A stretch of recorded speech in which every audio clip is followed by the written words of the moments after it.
Good morning, everybody, and welcome to day 2 of Shine 2019 singles pools. We have a bunch of quality competitors here for you today. We also have some quality people on the mic. If you don't happen to know who I am Ajax. And I am AG. And we have a pretty stacked lineup today. Obviously, you guys heard all about it all weekend throughout all the different blocks. But in case you didn't know, we got quality and quantity of players. You got 882 entrants and some of the finest in the world, pretty much like top half of the PGR. Yeah, pretty much if you are trying to get yourself on a PGR spot within Season 2, this is one of the best ways to start S-tier event at the beginning of the season. We already had quite a few that have been going on. We've got another one up here in the home of New England, and I'm very excited to see NE's top. Definitely. Trying to put the hold down on the venue. You got Mars, you got Light, and then, of course, you got number 1. And number 2, you got MK Leo. Yeah. You got Tweak in the building. But you got some sleeper hits. Man, we just saw last week Raffi X, who's like one of the best in New England, but still like in the grand scheme of things, middle of the pack. Ninth at SmashCon with some crazy wins. I want to see more stuff like that. Yeah, exactly. From all the New England talent, You already know I'm a big fan of seeing things get changed up. The upsets that happen, the people who don't normally make it to those points. Raffi being a talented Rob, he hadn't really done anything, and all of a sudden he went to Thursday Night Fights over in Boston, and then it's like the beast was unleashed. And a lot of people had to unfortunately deal with that. But you also have the great quality competitors as well beyond the top that we said. There's the other top, of course. You got Sam Sawyer, you got Nairo in the building, you got, who else? I saw quite a few. Riddles is also here, who, by the way, Riddles, if you are not watching this kid, keep an eye out. Bro. You're messing up if you're not watching. That Ken and that Richter. You may not like the way Richter plays too much, but watch the way he breaks down people's fundamentals with that character. And a lot of Canada in general here, actually. True. Yeah, I was playing with Jay earlier. Yep. Z, if you're ever trying to find Z, just listen for the person yelling money matches in the stands. You'll find him. Fwed coming down. We got a lot of people, actually. We even had some Nova Scotia, I know, came down. Really? Yeah. Combo was a player. I know. I was one of my friends is playing Combo, and I was like, oh, yo, he's from Nova Scotia. Oh, wow. Yeah. So, like, even more international than normal. Yeah. And you got to love to see that. Like, the fact that people are willing to travel so far out from some of the places. I mean, obviously, East Coast side's going to be easier. Speaking of people traveling, too, go ahead. We got Verum in the building. Yeah. Verum being the Shine mainstay. Love to see him, absent for a while there, and we were all waiting for him to come back. But look, it costs a lot of money to be coming from Europe, the international flights all the time. I'm just saying. Ocean's big, bro. It's big. You got to cross all the way over, and he came back over to Shine. I'm very happy to see him in the building, and I'm very happy to see everyone who's in Twitch chat who's starting the day off with us right now. If you haven't already, go ahead and hit the follow button so you can keep track of everything that happens throughout the day between Ultimate and Melee. There's 4 different streams going for you, so we can make sure you don't miss out on any quality content. But speaking of quality content, speaking of what we were talking earlier, we got some of that mid-level talent from New England we wanted to see. We got Zarya on the left with the signature blanket. Love him or hate him. But most people love him. Always rocking that blanket. And is he actually playing Bayonetta again? In the last game, he was a Bayonetta main. And in this one, obviously, they all went soul searching. They were trying to find an answer. But recently, you were starting to see them come back into frame a little bit. You got, Limo, who's been turning it up over in Texas again with the character. People preaching that the character is not as bad as they think she is with how well he's been doing. I've seen some clips, and I play a little bit on the Bayo myself, and you love to see it, man. She has some very interesting and different tools from the last game. Frankly, some flaws I think they still need to work out, but I think she falls into that problem that a lot of characters have with multi-hits just not being super consistent. So she has had that trouble a few times you might see throughout the set. But on the other end, we got what looks to be with the Dark Samus, which is I was watching some of the friendlies earlier. I love it. I love watching Samus players because Samus / Dark Samus is one of the few characters that can utilize wavelands correctly in this game and get stuff out of it. So you might be seeing possibly Neferox going for a few wavelands on the platform to get some baits and utilizing those projectiles to keep Bayonetta out. Oh, wow. Yep. I like the little morph bomb there to break up the combo as well. Oh, wow. The spot dodge gets hit with the tether grab anyway. That's a nice early confidence move. Already staring him down to see how he will react. You get that early read. Like, okay, they're going to get scared, and then you can start calling out those jumps because Bayo wants to be on the move, get those fares. And I'm going to be honest with you, Ajax, I don't trust people with numbers in their tag to really put on a show, but I think I'm wrong. I mean, he's currently being on the other end of the showstopper that is Zarya, getting the fair train off the side, going for all those conversions. And you can't SDI the same way you could do in the last game to get out of them. They may not kill as early. Oh, the witch time. Definitely did not expect it, but obviously Zarya did. Gonna get that little bit 18% combo breaker. Yeah, you know, just being able to utilize those witch times, way weaker than before. But you got to use it where you can. And if you can get a low percent combo started off of it, cash it in. Oh, big up tilt coming in from Nephrox. That is a very universally great move. But so is that forward smash, taking that stock quick, calling out that witch time. Yeah, closing it out. And you see Nephrox going for one, just kind of doing a wave landing. He hasn't really utilized it too much, but he didn't fully charge his neutral B. That way he still has the ability to neutral B cancel and maneuver around to try and get a bait. Because the difference between Samus and some other characters, it's okay to not fully charge that, just so you can get someone to come in. They're not going to take off the top quite yet, but 143, got to watch out for pretty much any move at that point, but Zarya's going to go for that afterburner kick, get punished for it, but sneaks in the back air with another afterburner kick. Yeah, getting that cross up after the ABK to get that back air, you know, just perfectly positioned. If he got the hit, Nephrox actually would have been a little bit better because it wouldn't have been able to get the kill. Now Nephrox looking at a 2 stock down lead. Got to be careful with those recoveries. Zarya was headhunting out there. I don't know, man. It was one or two pixels away from that down air hit for Nephrox too, though. Keeping it close. Nice. Like the movement. No big punish, though. Zarya a big fan so far of these double ABKs just for stage positioning, and I like it. Like, just consistently forcing Nephrox into the corner to see how he can get by these corner combos, because he's already gotten a few. Whoa, I like the defense there from Nephrox, but Zarya still finds a way around it. Gets to punish another charge shot. Same exact as the last one. Exactly. I think we're going to be seeing that a lot more out of Nephrox now as this match has progressed. Like, all right, I realize that going in, it's a little bit dangerous, and sure, I have some options like up B out of shield, but it doesn't kill nearly as early. And while trying to read stuff like these jumps with those nairs, he's just been getting called out. Finally, though, going to close it out. Gets that nair to catch the landing, and it's 1 stock apiece, but Zarya looks way too confident. Yeah, you know, trying to, I think he got a little bit to a bit of a panic mode there. After that, down there, catching him and backing off, he's like, all right, I'm going to anticipate that Zarya's going to just come in right away with an ABK because he keeps doing it. Zarya holding his ground that time, though. There's no reason to commit when you're that far in the lead. It's like, all right, all I got to do is just get one mistake. That's all, man. As long as you can capitalize on it. And I feel like up smash taking the stock in the game is a good way to capitalize on it. Yeah, I'm still a big fan of seeing the way that Bayonetta combos. Like, I know that may not be the most popular opinion, but I actually enjoyed playing against Bayo in the last game, mostly because I played it every freaking day. If we're sharing unpopular opinions, I actually kind of like Samus. Every time I love Samus. I'll play Samus in friendlies and be like, yo, I kind of like I would never be a Samus main. I couldn't do that. Like, pretty much since the days of Melee, one of my favorite characters to see do work was Samus, just because of how unique the character's chemical makeup is. And in this game, it hasn't really changed that much either. But gets the reset. Hold up. Oh my God! All right, he's still living. That was a very, like, I love the improvisation there. Double witch twist to start it off. So cool. And, like, yeah, it didn't kill. That was like 75% combo. Still pretty nice. Yeah, I mean, possibly Battlefield kind of coming in a little bit to help out Dark Samus, as well as the fact that Dark Samus is pretty heavy. Yeah. But, you know, if you're Nephrox, you got to be holding some fear. But that was a good option there, finally punishing a grounded heal side. Hasn't really done that too much. Honestly, though, everything in this game does so much damage. Nephrox kind of just evened it up. Yeah. Like, with 2 or 3 good neutral exchanges. Nice. Spot dodging a down tilt. Yeah, and just a few exchanges of, with some trades, and now taking the lead. Like, it's one of those matchups where you have to accept on paper, all right, at some point, I'm just going to be at 70 if I get hit. Sure. It's guaranteed to happen, and I have to play accordingly. And I think that we're seeing that out of Nephrox. There we go. That's what we were waiting for. B-reverse cancel, and then calling out the spot, the air dodge. That was beautiful. With the back air, dude, all of that movement was so nice from Nephrox. I was just so surprised, dude. Yeah, you got to love it, because sometimes you'll see players hold on to that in their back pocket till later, and I don't know if he was intentionally doing that, but it worked out. Yeah. All right. Sorry, I'm making it back to the stage. Gonna get a little bit of charge on neutral B. The forward airs have been so good too. Just keeping Zarya at the ledge. Exactly. This is the play that we were expecting to see towards the end of Nephrox on the last match. Just stay back, just in that perfect prime position to play out of range in the mid-range, so anytime Zarya commits, takes a lot of damage. Right. Right now holding a good lead. Yeah, so far, Zarya on the back foot here, just been stuck at the ledge, honestly. The charge shots force a jump, then the jump gets hit by a neutral air or forward air. Nephrox playing by the numbers, but still, playing for the fans. You're playing with the dome piece right now, just completely caving it in. And, you know, the way that Zario's playing in that last game, there we go. That's the same thing that closed out the last game there, but he's got a lot more up Bs throughout this game, too. So if you're Neferox is like, all right, cool. I got called out. Not that big a deal. Yeah, all right, you got it. You got it.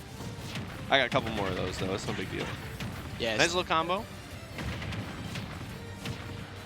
And there we go. My God, oh my God. That's a little combo going straight to 84%. And if Zarya could close this out, that was just, that was some very ballsy confidence on Neferox. Like just being within that range right there. It's like, all right, I'm just going to free fall. Yeah. There's no way I'm going to get caught right now. And he ended up making it by. But right now, just getting taken for a full ride. Not going to be it. Very, like, sad angle on that move. This forward air, though, exactly what you want to see. Right to the left, keeping Zarya off stage. And the bats within coming in. Breaking up that combo as well. Yeah, oh my God, here's Zarya. You can definitely use a few of those because he's been getting caught quite a bit recently on approach. Yeah. And I think that Neferox is just like, it's been running in stride with it, takes a fully charged hit. He's shooting. That was almost a true confirm, too. That hit stun would have definitely given him that nair, but the back air is going to close it out a little bit too early on that forward air. Sometimes just doing a move for move's sake will get you caught like that. Definitely, man. You just can't be hitting buns out there, especially not against Bayo. 97 before that hit. Gotta watch out. It's one stock apiece though, and we've seen some crazy combos from Zarya. So. Exactly. You know, even though 33 to 118, and Neferox looking very comfortable and primed to possibly take game 2, we've already seen how quick Zarya can rack that damage up from like 0 to 84. All right, well, the forward air is going to send Zarya off one more time. We got some down Bs coming in to cover a ledge. Just free damage. Might as well. Oh, big opportunity. Oh, just barely missing the call. That would have taken not the lead, but put Dark Samus that much closer to kill percent. And you see that he missed. He's like, all right, I'm going to retreat the platform. I'm not trying to get punished right now. Oh, that's it. Oh, that's it. Oh, whoa. No.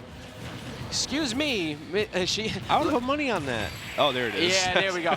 Well, once you did that, that was it. You know, we got Bayo looking on a little bit on the thick side right there. Bro, when the down tilt freeze frame.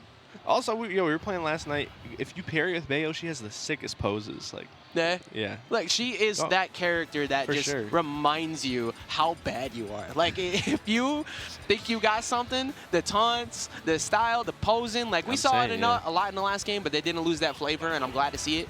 I'm also glad to see a game number 3. This has been a very good set so far. I think, like, totally disregarding game mechanics.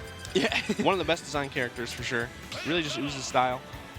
Very faithful to the game, for better or worse. Exactly. I always appreciate, like, oh yeah, for better or worse. Yeah. Look, they put a Devil May Cry character in this game, basically. Well, you know, the fact that they just always make sure that they have that flavor for every character. Whether you love or hate a character specifically, like oh my God. Going into game 3, love to see it. It's Smashville. Nice little change of pace. Could be a good stage for Neferox. But this is Zarya's counter picks. We're going to see how it works out. I think the big reason for Zarya going here, realizing those triplats were causing a bit of problems in that last one. But in this one, not as much room for Neferox to run away. Right. Nice. The double ABK, like you said, last game. It's been getting some good mileage from that. And see one more time. Yeah, freaking flyer miles really. Oh, that could have been all of that. If he caught him right there after already utilizing pretty much every B move, Zarya might not have been able to make it back. Oh, wow. Look at the time. I'm Smash not going to take it. Are you kidding me? That's what I'm saying. I definitely thought that was going to kill there after that commitment. And now sitting at 119, quite even, actually. Oh, all right. Well, it's gone. Yeah, he must be from out of town. Yeah, he's not. Oh, the downer's going to take it. Remember when that killed at like 20, like every time? Listen, it's not my fault. It's not they used to kill, bro. All right, we got something here. Yeah. The pressure from Zarya. Oh, that was so smart, going for the 2 hits just to bait out that air dodge. Now, unfortunately, forward throw didn't kill, but look at Zarya just completely controlling the pace. Yes, yeah. But Neferox has some pretty good routes back to the ledge. Oh, wow. That's unfortunate. And a little bit too high on his own rage as well, not able to follow up with that forward air. Like, Neferox can really use the damage right now. Definitely. 45 is not a lot. Charge shot, not going to last. Say, you want to charge? Hold up. I got you, too. We try to rip these guns out? I got you. Some quick ones, send in the blast zone, see if we can get a response here from Neferox or another nice little combo here from Zarya. Oh, looks like, all right, it's going to be the latter, for sure. I really like the way that Zarya reset that. And then the patience to wait for the option of the down B. Not going to close it out, but just from 0 to 104, that is so, that just destroys your mentality. Yeah, it must. Especially when you're down a stock, you're like, this is my time to even it up. And then they just pull ahead even more. It's Definitely not what you're looking for. Exactly. Like, just every single inch that you're trying to get back, and Zarya is just completely destroying that lead that you had. So, and destroying your entire helmet and faceplate. Luckily, that's a Parasite in there who doesn't really need to care about oxygen, but there we go. That is just a testament to that. The wonderful smash attacks from Bayo. They don't just like get beat out like by that forward air like they used to. They're actually pretty sick.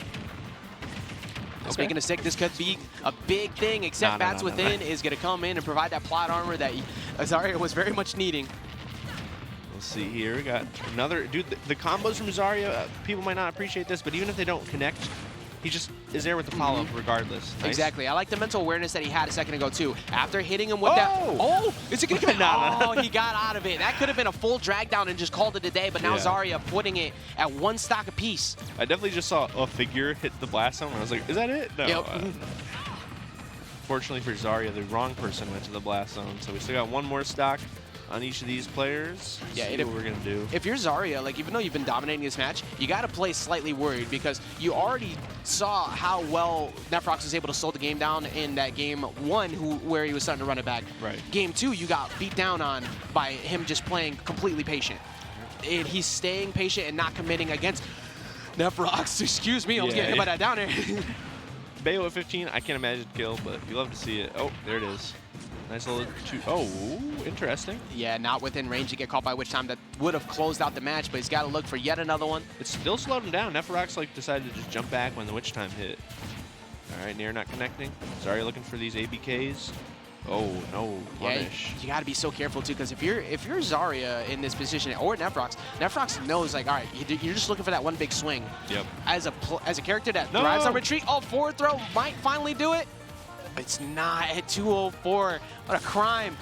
The next one's got to be it, though. Right here at the ledge. Oh, okay. Everyone just ran away. Yeah, I'm surprised we don't see like any retreating back airs, but I think the big reason Zarya is staying grounded is because he's just trying not to get hit by forward air. All right, this one should do it. There it is.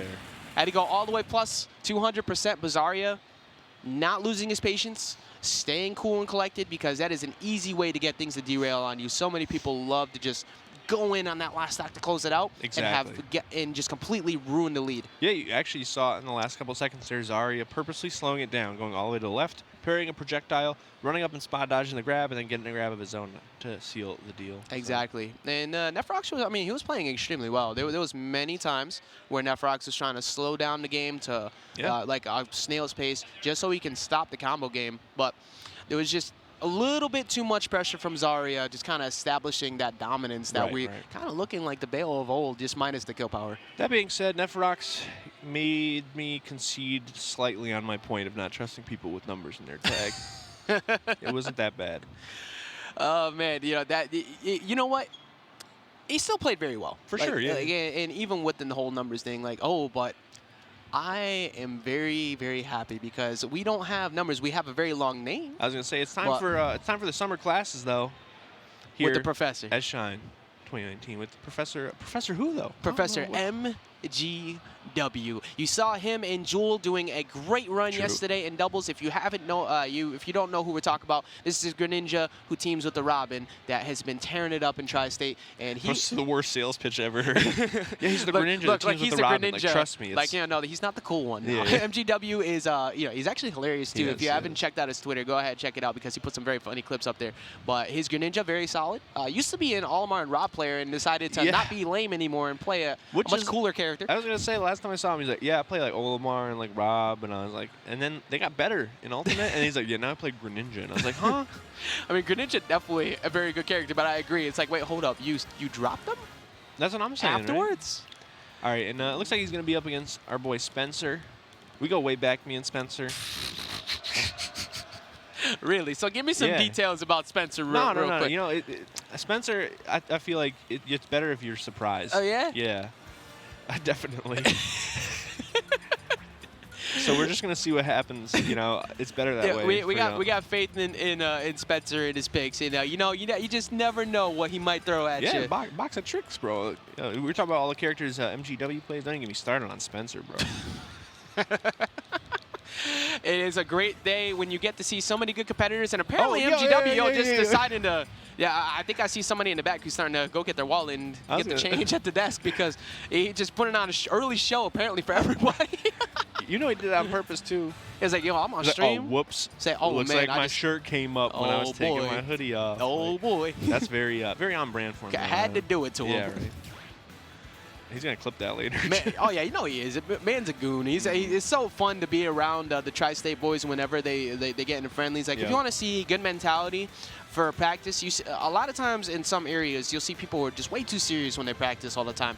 And you got to remember that the game's meant to be having fun, too. All right, calm down. I don't know if I hold on. All right. It's real moments with Ajax real quick. So don't get too mad when you're getting bodied by your boys all the time because you're trying to learn. But when you see the NY crew, like, playing together, all they do is just talk that good game to each other the entire time. It's one of the funniest things to be around, whether it be doubles money matches or singles. Like, they just work so hard to improve, and it's shown. Like, the recent performances at all these majors.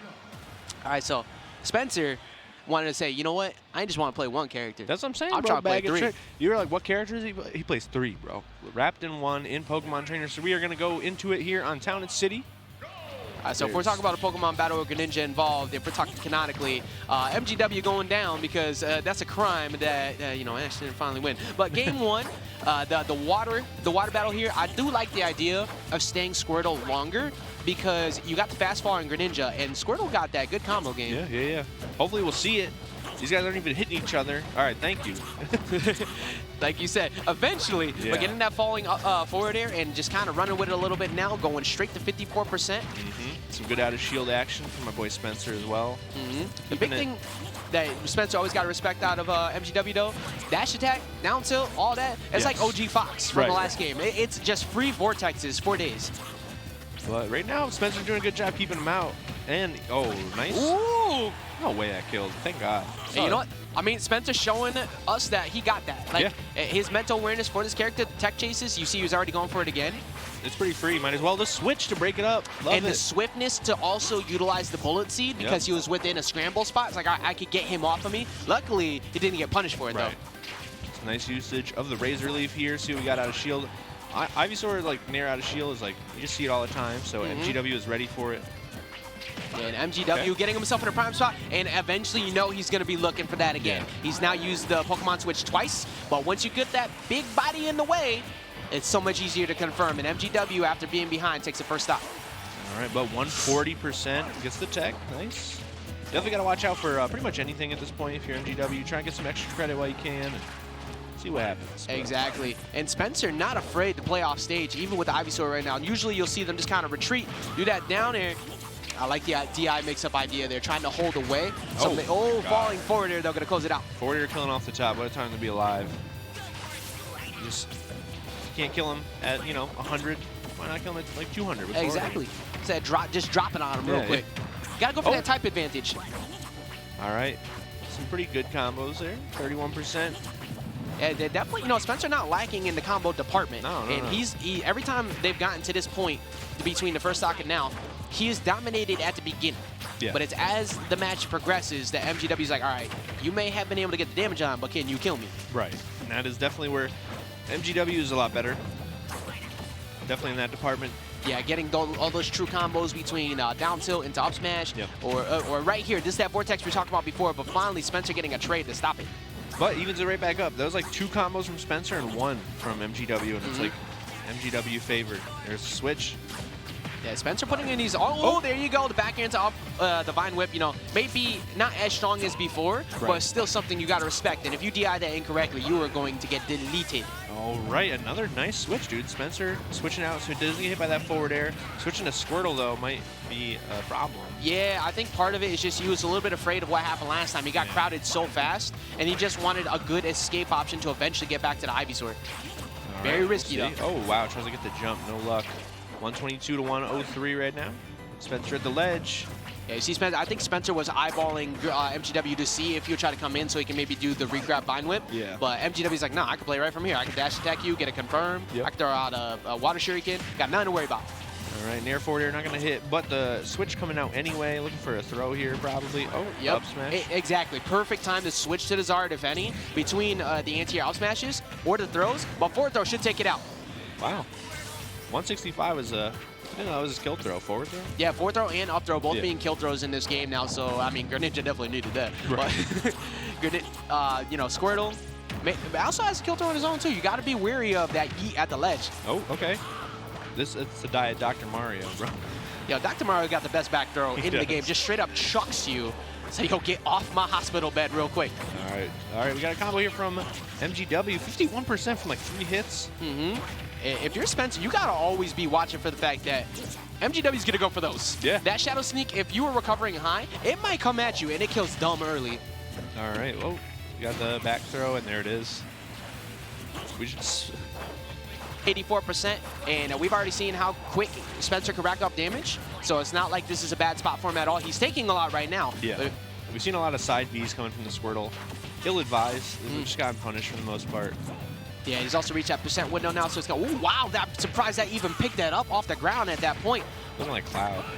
Oh, forward air, not going to connect. 30% is a pretty good starting spot, though. Up air is not going to hit. You're going to need a couple more of those. Nice. Yeah, and I like the fact that, you know, he retreated and retreated again. I think he was trying to read a roll in that time after retreating before, thinking, all right, I'm going to go after it. But Spencer swinging hard, going for that forward smash. Not going to close it out, though. But the Spencer fans can rest easy. It was a close one in the grand scheme of things. Some adjustments to be made for sure. And you know, all MGW fans, he's got it, bro. That's it. You got to enjoy the fact too. Like this is this is so early in pools, and we've already reached this quality of match. Like I assume this has got to be decently into the pool that they are on right now, because these two definitely looking prime and ready to try and move on. Also, a little tidbit for you in the chat: starting at top 128, it is best of 5 all the way through. So you know people are trying to get to that point, be a little bit more comfortable. There ain't no best of 3s a little bit early here. We rocking it nice and early with those best of 5s. Wow, what a quality tournament. Quality matches too. Exactly. Switching over to Battlefield, I kind of like the idea of Spencer going here. Yeah. Like he was doing solid at the boxing game up close, but whenever MGW was playing at full range, it didn't seem like he had the same type of confidence. So closing the gap a bit more and having those platforms to change out on. Definitely good idea, because at the long range we just saw a lot of like Squirtle side Bs and not a lot of Ivysaur action either. So I think closing it a little bit, closing the gap with Battlefield. Smart idea for and being able to get those up air trains like you were talking about before, you know, having a very similar reminder of old of Cloud up airs, and then the up throw as well from Charizard. It's gonna be stressful. For sure. 104 already, looking pretty stressful for Spencer. Gonna make it back, but MGW has some pretty good offense this game. Yeah, and I like the fact that not MGW just, there we go, another Vortex, baiting out the air dodge. But I like the fact that MGW, when he realizes that Nooch is just not in his favor, he just goes full screen. Yep. It's like, all right, I'm just going to beat you with a better projectile from here. Or just never mind, he made it back. Yeah, Greninja just doesn't die to that, unfortunately. Yeah, Hydro Pump with a very good recovery there. Oh, Razor Leaf. Up B, there it is. Excuse me for saying better projectile, because one Ajax forgot about the fact that you could confirm off of that into Vine Whip. But yeah, I was going to say, Razor Leaf's like one of the better ones. Yeah. All around, it just does everything you need it to. Phantom Footstool get out of that up air. Really like these constant spacings with this down tilt too, not only for the tech chases, but just as the get off me option that he needs. He tried to use Bullet Seed earlier as that, but he realized, like, you know what, MGW, he's not really playing over the top of me like that. Let me just keep him out. Right. All right. Big pop up here, but not going to be a big combo. So we got the down throw, Shadow Sneak, not going to hit. Oh, no. Yeah, trying to catch an air dodge onto the platform there, but Greninja just a little bit out of range. Oh, wow, it's killing with that forwarder. Full screen, coast to coast. That was just a marvel in all of the axes. like from the bottom of the stage, off the top. But Spencer not phased, going to get back into it. Looking for the down air. Yeah, you see Spencer just hoping to catch him on one of these neutral get-ups at some point, but he's going to read an option, and you see he's also trying to now adjust his timing because he keeps pulling that down air a little early. Yeah. Hydro Pump has plenty of ways to get around that, but for sure, delay it long enough. All right, another Razor Leaf coming out, which would have been a pretty good punish to the Shuriken, but it's not going to hit. Okay, just runs up and does it. Yeah, Razor Leaf forcing him to stay in shield, and he's still doing pretty well. Gets through, though, with that emergency escape button in that Pokemon Switch. Oh, no. Wow, gets caught with an up smash, too, MGW. Yeah, prime positioning for MGW, too, just like knowing full well, like, all right, you want out of here bad. You already used that emergency escape button in that down B before. Bet you get to do the Slayer Blitz. All right, just putting the forwarders out in the run-up. Up smash going to take it for Spencer, going up 2-1. Ever so slightly. Yeah, I think that's kind of cross-game conditioning. You see, he hasn't really gone for the tech away, trying to go for those forward smashes. That time's like, all right, I know you're teching away this time. I haven't punished you for it 3 times. All right, goes for the jab. No such luck. I like the flamethrower to cover the landing, but just back to neutral. Imagine if they gave Charizard Bowser's flamethrower. Cut your mic. Yeah. We having those argues about number 1. We could go ahead and just stop that real quick. We're going to stop that stock, though. 1 stock apiece. Spencer looking at loser's side if he cannot close this out. Some good stuff, though. I mean, MGW just like took that stock cleanly, evened it right back up.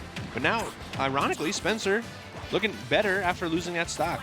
I think it helps some players to just not have to worry about playing at 140 or whatever. Exactly. Like, you're trying so hard to hold on to that stock, but really you're just living on borrowed time, especially against a character like Greninja. But Spencer, when it's come to this matchup in particular... Popped off. Yeah, Squirtle got the grab. He said, "Let's go." Yeah, actually, yeah. If you watch the way he animates in the background, like he really gets into it. All right, nice. The forward airs get beat out by that side B. Finally working out as intended. Ivysaur coming out to play. The defense has been like good, but it doesn't matter because MGW just makes it work for him anyway. It's like Spencer can get the air dodge in, but then MGW is there at the follow-up anyway. Oh no, it's so bad. Oh my word, that's not going to kill just yet, but after what was working so well with that was perfect a re-grab. He had all the time. And he's still swinging hard with that forward smash right there, not reading a jump off the ledge. Wonder if he's going to look for it next time. Gets the air dodge. What's Spencer going to do? He's probably going to go for the Pokemon switch as he gets back on. No, he's not. Oh, that was so big. That Razor Leaf was exactly what he needed. The switch. Oh no. Oh, the back air. And that's definitely it. Spencer, he's gone. He's gone. It's game 3, bro. Gotta. Oh, okay. Yo, shouts to Venya. Yo, Venya, the coach, man. Like, he is the biggest fan of the success of MGW compared to literally anyone. Venya, we've been waiting to see travel out of NY for quite some time. We were joking about that, actually. When I was hanging out with New York, right? We were like, he's just so good. But doesn't go to the big tournaments, doesn't travel. Well, he like kills it at the weeklies. He beats like world-class players at the weeklies, but it's like, yo, you coming to the monthly? No, I'm busy. Yeah. Yo, you want to travel to this big tournament and like, show them what's up? No, I'm busy. Yeah, and work, is a big reason for work. You got to hold that down as an adult. Yeah. But at the same time, like, very obviously, NY's worst kept secret. Like, he is so talented, so strong, but he just really couldn't get out to these events. We're starting to see him, and I like the fact that he immediately went up there to get MGW like, yo, just calm down real quick. You were playing fine. Yeah. Get this water. Ain't no reason in getting all anxious because that was a very tight match. It was.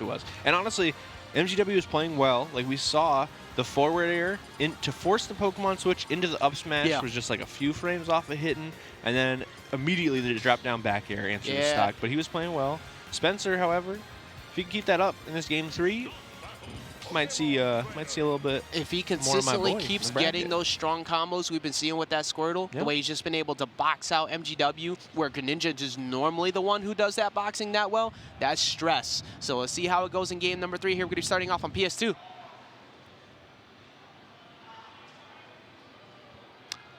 Oh, okay. So it was just a little bit of technical issue there. I don't know, it might have been the incorrect stage. I was going to say the DSR might have. I don't know if they might pick the wrong stage, but we're working it out. Yeah. So we'll be going right back into it in a second. But they're already in the stressful situation of that game too. So like, I can't. Game 3 after how tight it was like, wait, hold on, you want another minute? You want another second? I also want another. I'm glad you said it. I appreciate you. All right, so it looks like we're figuring that out. Crowd waking up a little bit. Still early in the morning, early in the pools, but they're getting here, piling in for this match, and it's a good one, man. Like you said, it's still early in the day, and we're getting some quality matches. Yeah, normally, you see 2-0s, 2-0s, 2-0s, 2-0s, but we got a couple game 3s. You can see just right in the crowd in the back there, that whole section that's completely just smothered back there. That's the round 1 pools going on right now. There's a lot of people who are currently getting a little bit salty, and they got to go over to the stand there and get themselves some popcorn to pop it right on top of it. There you go. And then there's some other people who are very happy moving forward. They're trying to get some beer. I ain't trying to get no beer in there. Shouts to the state, bro. You got $20 lying around. Also, the side stream in the back to the right, make sure to check that out. We got some more action going on over there. Yeah, and Melee on the other side too, and Yeah. as well, straight ahead you see that side stream like it was just mentioned, BTS Smash Ultimate or BTS Smash 3, I think that one is. Yeah. So if you're not currently multi-twitching right now, you're doing it wrong, but we're going to do it right. We're getting into game number 3 here. All right, we got the water Pokemon out to play. The Squirtle. A lot of people don't give the Squirtle a lot of credit, but Spencer Squirtle has been doing it for him probably better than the Ivysaur, frankly. I agree. Like, the Squirtle has been the moneymaker, especially at the beginning, and a lot of people really weren't playing too much Squirtle until they realized what Tweak can do, and more and more people realized, and this is just old school Diddy without a banana. Right. All right, we got a little combo started here, but nice little break from Spencer. MGW keeping it even, and then taking the lead, though.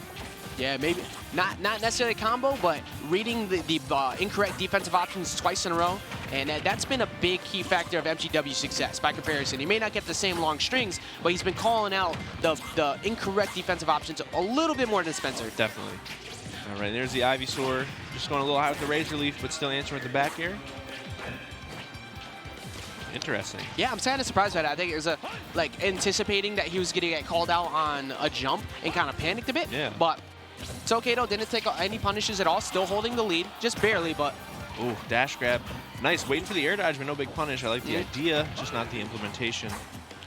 Exactly. You know, it's exactly what we talked about before. You may see MGW do it a whole bunch, but that dash attack just sets up for perfect 50-50s. Yeah. Like, you have to constantly guess right, and that's really annoying and stressful to deal with in any fighting game, period. Definitely. All right, going back to the neutral. Both of them now sort of, like you said, if they're not winning neutral, they're just going to back off, take it easy. Nice little switch. Then you already know, anytime that Charizard's airborne and he's facing the back to you, you got to respect his landing, because that back air will come out like so. It's so strong, especially even at 100 right now. That'll kill. We all learned that lesson last game, man. Oh, the wall cling. Oh, no. Yeah, that's definitely not what MGW was looking for. He might have been trying to maybe get a bait with the wall cling, but unfortunately for him, the F-Till's going to close it out. All right, love to see that bag throw back air. Yeah, quick damage, stressful damage at that, too. Oh, that should be it. Hydro Pump again? No, he's just going to close it out with the down smash. Even forcing the issue with the down smash. It was like a maybe if he was going to make it back after the win box, but he said, no, I'm not even going to risk it. Yeah, not even close. We've talked about it multiple times. Any stocks left on the board, if you don't finish those kills, it's so important. Oh, okay. Did it? I thought Spencer was going to double up on that down air to force him to go low again. That would have been very hard for MGW to come back. No jumps available. Big grab.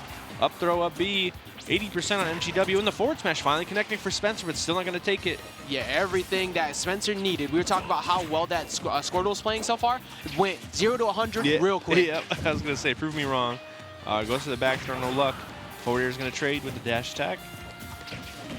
Ooh, a little too close. Oh, just barely misspacing that too. Trying to set up a tech chase situation, maybe get a jab lock, rather than trying to go for something simple. Right, and MGW talking to the player cam, he's not happy with it. You know, he's always trying to play as perfect as possible. But Spencer will take it, man.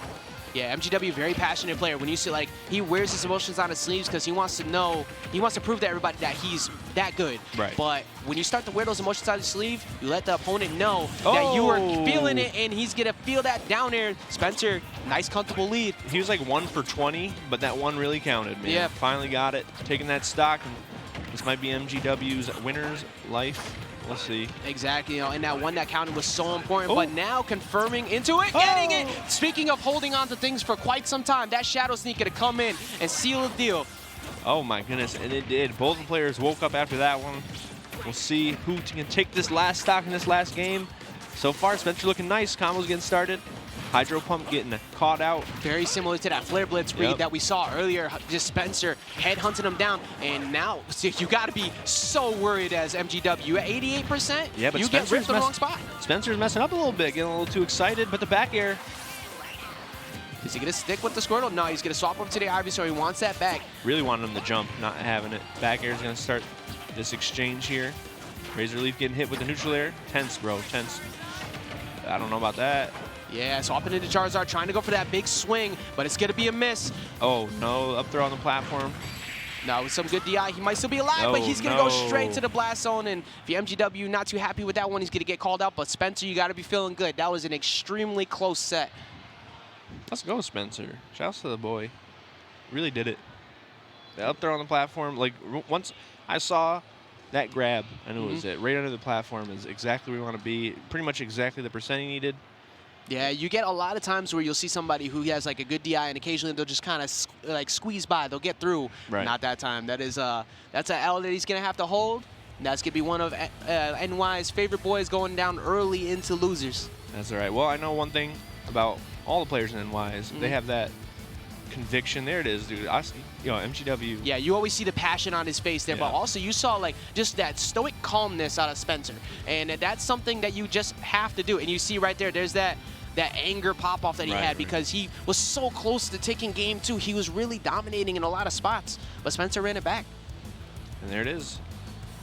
Yeah, it's so important to keep that mentality in check when you're playing. Like, you have to make sure that you have that confidence all the way through, but once you start to let it crack a little bit, especially against a character like Pokemon Trainer, it gets rough. Because they can just put the brakes on. If they know that you're frustrated, just relax, switch to Ivysaur, play it cool, and you're just going to get more frustrated, man. But we see it all the time in all of the different levels of play. The mental game is so important, and I think that set was a pretty good indicator of that. So we're talking about mentality, emotions, and like everybody being serious, and we're going to get to this person after this short break. Don't go anywhere. Hello and welcome back. Continuing Wave A pools here at Shine 2019, and we got a good one coming up for you. No, I'm going to say that. I'm going to prelude that. But really, we got our nonsense coming up for you because our local TO and... Yeah, I think that's about setting the stage for what's about to be on the stream. God damn. So if you don't know, that's player 4. And every major. He's going to sneak on stream. But we're going to see Clipboards also sneak on stream. The Clipboards being the head TO of Connecticut and also a rather crazy individual who loves to play Bowser Jr. still. This sucks. Clipboards, well, it's not Bowser Jr. He does play, he actually plays Icky, if I remember correctly, is the variation of it. Yeah, it's very on brand, I think. Yep, a little bit crazy. And then we got Blue B on the other side. Don't know who he actually happens to play. We'll find out momentarily. But I'm very much looking forward to seeing the uniqueness of this matchup. You've already seen a couple of unique ones in doubles yesterday. For sure. But today we get to see, for the first time, an Iggy on stream, and we'll see what comes up after that. Now, you're going to be seeing a whole lot of that early in pools too, but let's see. I don't happen to know how far in the bracket this is. Clipboards, even though being a TO, actually regularly does very well at majors. As I was going to say, it's a pretty solid running joke in the region. Clipboard's a TO, but when he does play, he'll randomly just get like a PR win here and there, like some good players. He usually makes it out of pools at most majors, sometimes even creeping into the top 64-ish range. And it's just a part of that competitive nature that he had back from the original days of playing. Right. So we'll see here. Oh, Bloopy may be playing in Definitely not. Definitely. It's just hovering over it. One can only hope. But I mean, one of the players is going to be Iggy. Dude, the possibilities are endless. Yeah, there's the Iggy and oh wow, we got a Doc and Iggy on stream, so we got uniqueness galore. Yeah, I'm back actually. I'm back. I was checked out when I saw Clipboards walk up to the stage, but honestly, I joke a lot about Clipboards. Good guy. Yep. And surprisingly exciting gameplay from the Bowser Jr. You're going to be seeing quite a few traps, but another thing that I want to see out of Bloopy is the fact that, you know, when Bowser Jr. approaches, a lot of people tend to not really like have the confidence that or you could just throw it right back at him, already getting the problem out of the way. The downside though, it was like 20% from 2 hits, and then Clipboards is like, all right, I got you with 1 hit back. Exactly. And what we're seeing right here is how well can Bloopy deal with the approaches off of Clipboards from the clown cart. A big thing that Bloopy has going for him is that up B out of shield is like frame 2 and dump strong. And but also that down smash. Pretty good too. You make it back with that forward air to cover the landing, but honestly, besides clown cart, you don't really have a lot of approach options. So if Bloopy can get around that, it'll be fine. However, he can't. I mean, when you got messed up on the side. You have one which way that you can normally go is Dr. Mario, and that's the wrong way, sir. Yeah. You crossed the street a little bit too early. That clown cart is such a good mobility tool. There's that up B out of shield we were talking about before. Let's see how he utilizes it at the ledge, maybe sneaking a stock. Massachusetts drivers, bro. All right. That's one of Connecticut's own, sadly. We ain't that much better. All right, stuck at the ledge right now. Clown car, who'd have thought? Really sneaking him back onto the stage. And you saw how he was trying to reset with the falling up air, just barely missing the timing of it. Okay, though, Bloopy's got some like combos. Caping pretty much every Mecha Koopa. I'd like to maybe see just picking some up because that's a good item to play with as well. Exactly. And also Bloopy, at some point, he's going to end up utilizing that back throw that we talked about before, really strong. But another thing Doc has going for him, if you were ever watching the original Louis Money days, down throw to down B goes at like 60 at the ledge. It's really strong. We'll see here. That Mecha Koopa, see, that is another problem with the cape. It's long. It takes a long time to get the cape out. Clipboard's finally capitalized, killing with the clown car. There's that down B coming out, but not connecting. All I'm saying is, I know Dr. Mario, becoming a doctor takes quite a bit of school time, but he's in a crash course right now. I'm currently trying to avoid a car, and he is just not passing at all. He was able to finally get a first stock off, but see what he can do about the follow-up. I'm going to say, bro, driver's ed is not his forte. Oh, down B not going to hit, and that down air hitting just enough time for Clipboard to get the jab. What's that laugh, bro? Is that Iggy? Yeah, that's Iggy. I hope he never picks that skin ever again. Iggy is a character. Not gonna lie, though, I actually enjoy Iggy amongst them.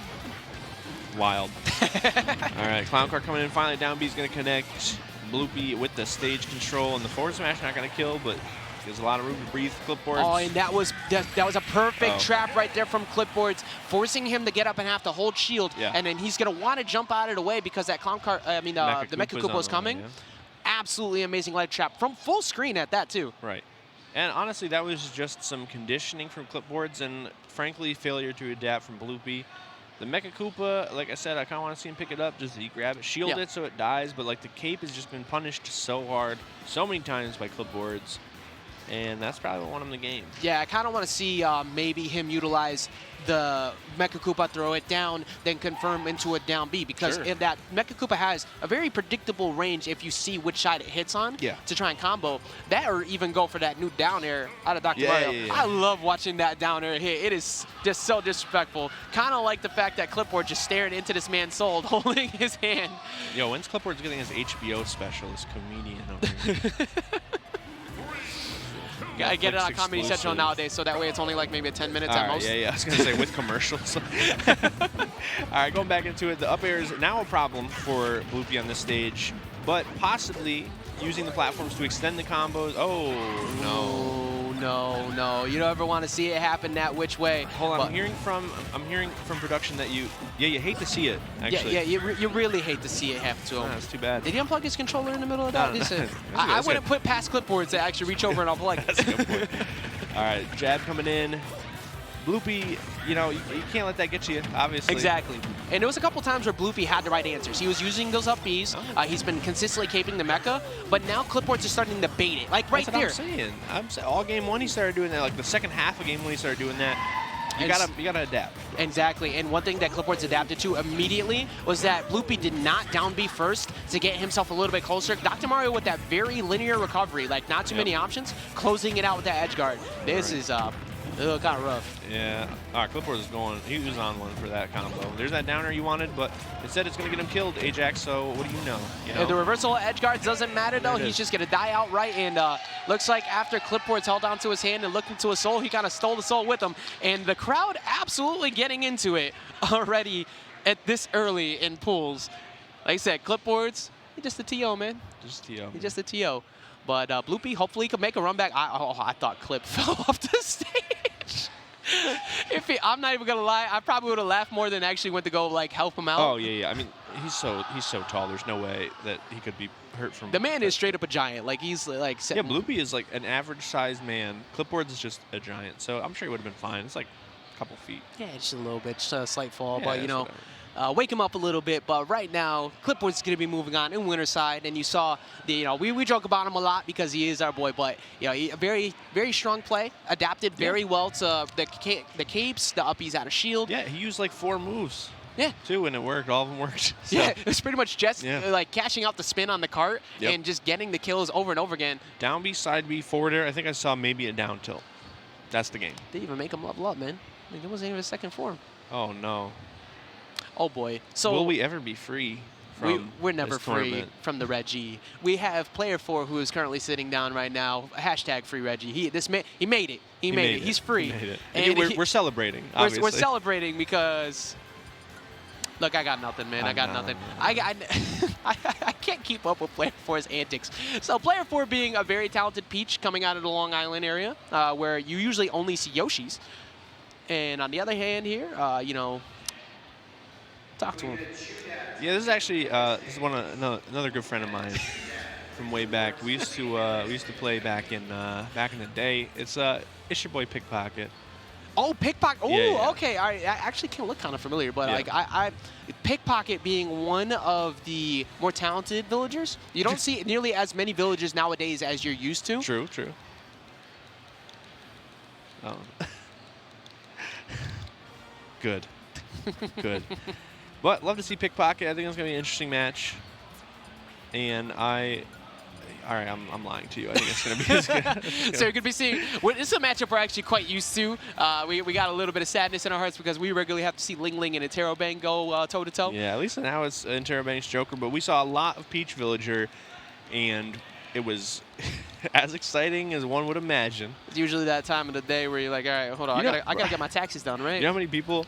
When's like, taxes? In March? I got time. Right, I got time. How many people like in my life were like just casually related to the Smash scene and be like, yo, I saw you in top 10 saltiest moments because of Interrobang and Ling Ling? Yo, I so many people. One of the most recent saltiest moments one. Yeah. I was in like 7 of them. Yeah, it was all and like you. 4 of them were just Inter. Yo, shouts to GR Smash, bro. Oh, The Captain man. Awesome is a classic. But enough of all that, man. Pickpocket's a whole different breed of villager. Exactly. You know, we're going to be seeing him trying to play the anti-float game, keep player 4 as grounded as possible. You don't want Peach regularly approaching in on you because one of the few characters that is not, actually no, the only character that doesn't have to worry about being at short hop range and receiving a reduced damage knockback, Right. and we all know from the beginning. And Villager plays that short hop game so well, just retreating with those fairs.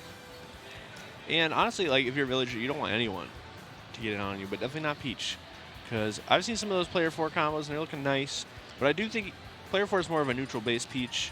So this will be an interesting match because it's not going to be like maximum punish. It's going to be working around those projectiles and getting 1 or 2 really good hits and then resetting.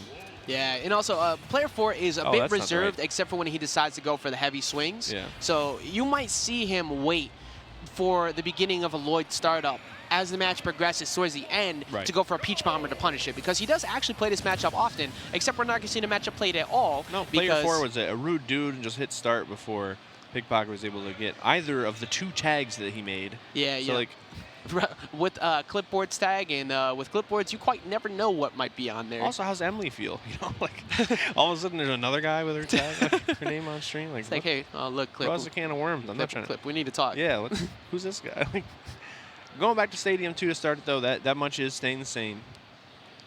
And Yeah, Reggie looks so serious for a man with a straw hat on.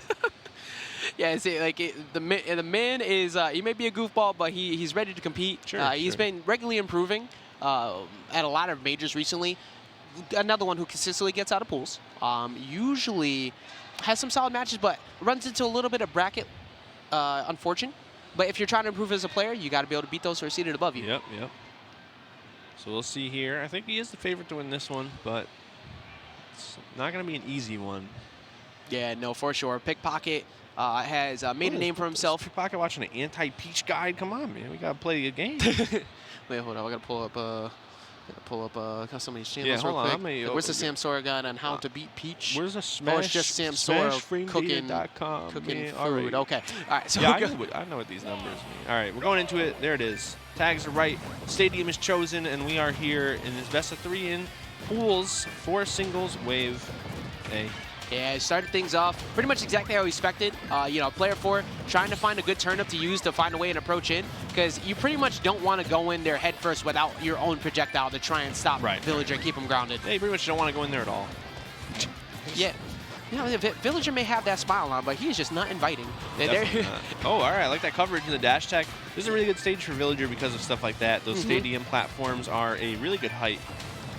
Exactly, and you see he's not going much further than slight short hop range, just trying to keep player 4 grounded. There's no point in going in at all, because all that's going to happen is this. You get thrown, didn't get back aired though, surprisingly. Yeah. Oh, I like that. Putting the pressure on, but player 4 is going to roll out.